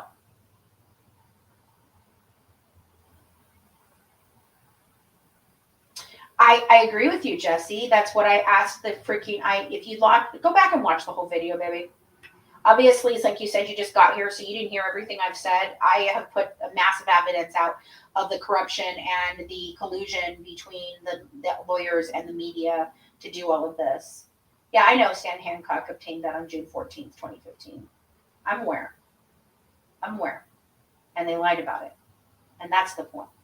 They lied about it. They lied about it all. Gypsy Rose lied about the whole thing. Gypsy Rose lied about it all. Oh, I definitely think she'll say Ken's abusive. Yes. So, that's the thing. But they selected the actual evidence that they gave to the court. They selected the actual evidence that they gave to the prosecutor. And does Mia have microdeletion? I believe that all 4 of Rod's children that have been identified have the facial markers. It's an error of law that they did not present that evidence to the jury, even in Nick's case. Oh, it's not an error of law. It was a blatant disregard for the truth and evidence. They purposely covered up the evidence along with the media. They hid the chromosome disorder completely. and they knew about it. And I put all that together earlier in the thing. So if you go back and watch, you'll get all of that. But all four of his children do. Um, yes, I understand that, and that's why he should get his habeas corpus, and that's why he deserves a fair trial. I do believe that all four of his children show some of the facial markers for it. I think Mia uses filters and makeup to cover up her situation. I think Dylan uses his beard and ball caps. And I think that if anybody is the least unscathed, it's probably Nicolette. And that's because I do believe that Nicolette is not part of the families that all seem to have one family tree. So that's the thing this is one of the things that people miss here. Okay. So this family is one family. It's not the Petrie family and the Blanchard family and the Colleen family and all of those things. It is one family because they are all in some way, they are related. Christy and Rod are cousins. Christy and Christy and the Petries are related, and Blanchards are related to the Petries. It's all about this. And Jill, Nicolette's mother, was not one of those families, and that's why I believe that the microdeletion is not as evident for her, and her child may not have it at all, but she might have just got facial markers from Rod, whatever. But yeah, she may not even have it. But I see all four of them have certain facial markers, so I would assume they all have some amount of it. It's just that Gypsy got the most severe one. That's all. She got the most severe case of it. Mike show and say, oh, yeah, I know. I agree. I understand. I do agree with that. Dee Dee didn't have the chromosome disorder. She was tested. Okay. Right then, when Gypsy was tested, she was tested at the same time. So all of that is, the pieces of that come together. Like I said, I'm certainly just now getting all of this together and putting it together with all of the facts and truth, because we didn't have these before. We didn't have any of this, and I had suspicions of all of this, but now I can back those suspicions with cold hard proof. And the cold hard proof that was proven today is that Mike Stanfield, Gypsy Rose Blanchard, Rod Blanchard, not Mia Blanchard, who was 13 at the time, Christy Blanchard, Rod Blanchard, Mike Stanfield, and Gypsy Rose. And with the blessings of the Petrie family and communications with the Petrie family, that they were all going to get what? Paid and make money off of this. And it was all a false narrative that they sold you to make sure that Gypsy Rose would come out free woman with lots and lots and lots and lots of money. And I'm beginning to wonder at this point, was it her sacrifice to sacrifice her mom so she could get into, fame and fortune and power and in the entertainment industry like she always wanted to? Just wondering, the same. There are things. Gypsy lied about it all. Yeah, Rachel, she already was in trouble with that from before, and there's that, yeah. I really think that there's a lot more to this than anybody will ever know. I've got most of it at this point, I think, and I've got enough to prove my theories and my thoughts on this case. And we're going to do that through our books and our documentaries and our shows and here and all of that. And I think that once it's all out there, it's going to be very clear what happened leading up to the murder and to the murder itself. I forgot I'm working on YouTube now. Leading up to the murder and the murder itself and the aftermath. I believe that all of these people have a role that they've played, and they all should be held. Okay, so down there you can be both Christian and practice voodoo. It's a cultural thing. A lot of the Catholics down there are. Yes, I do think that it could be a social experiment. Yes. Yeah. All right, guys, I'm going to let you all go here, too. I thank you guys for tuning in today. If you missed any of this, it's on the replay. All of this is extremely strange and odd, and keep asking questions. Seriously, keep asking questions. Keep holding them to the mat. Keep holding them accountable. Keep all of that. I don't know what you said. It's stranger than fiction. Um, that's what's going on. Yeah, a social experiment. Yeah. Exactly. Yes, yeah, exactly. I haven't put out chapter part 1 yet. I will be putting it out now. So it'll probably take an hour or so to get it uploaded, loaded, and everything onto here. But that's what I'm working on right now. And then watch this from the beginning because it had a lot of information. And then I will take the one from today over TikTok so you guys can hear better what was being asked and said over there by Mac and all of them.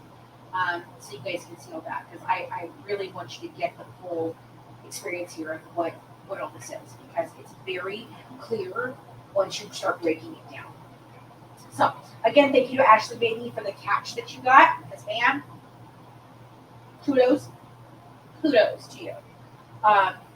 Anyway, guys, justicefordedeandnick.com is a website that is being built by Jen and her team, and that we're very much supporting and providing documents and things for.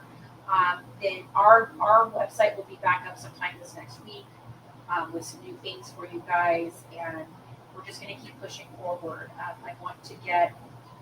I'm sorry. I understand, Jesse, but it was because you attract my friend, and I specified him as a friend, and I just didn't take that kindly. Because that man is a really great lawyer, and he's a good person, and his wife is amazing, and I love that family very much. And they were willing to help because I was involved, and I'm glad that they didn't get involved because it would have been a mess for him. Just a mess for him. So, anyway, have a good one from the Good Wife. Serving up your pride. One dish at a time. Bye, guys. Have a good day. Bye. It's okay. I know, Jesse. I appreciate it. I accept your apologies. I'm sorry that I yelled at you. It just hit me. A plea deal born of fraud. Fraud violates or necessitates everything. Yeah, I think so. I think there's a lot to be said about that. I'm looking into all of those things. Don't worry. There are things being done behind the scenes that nobody is talking about. Okay? So, I love you all. Have a good one.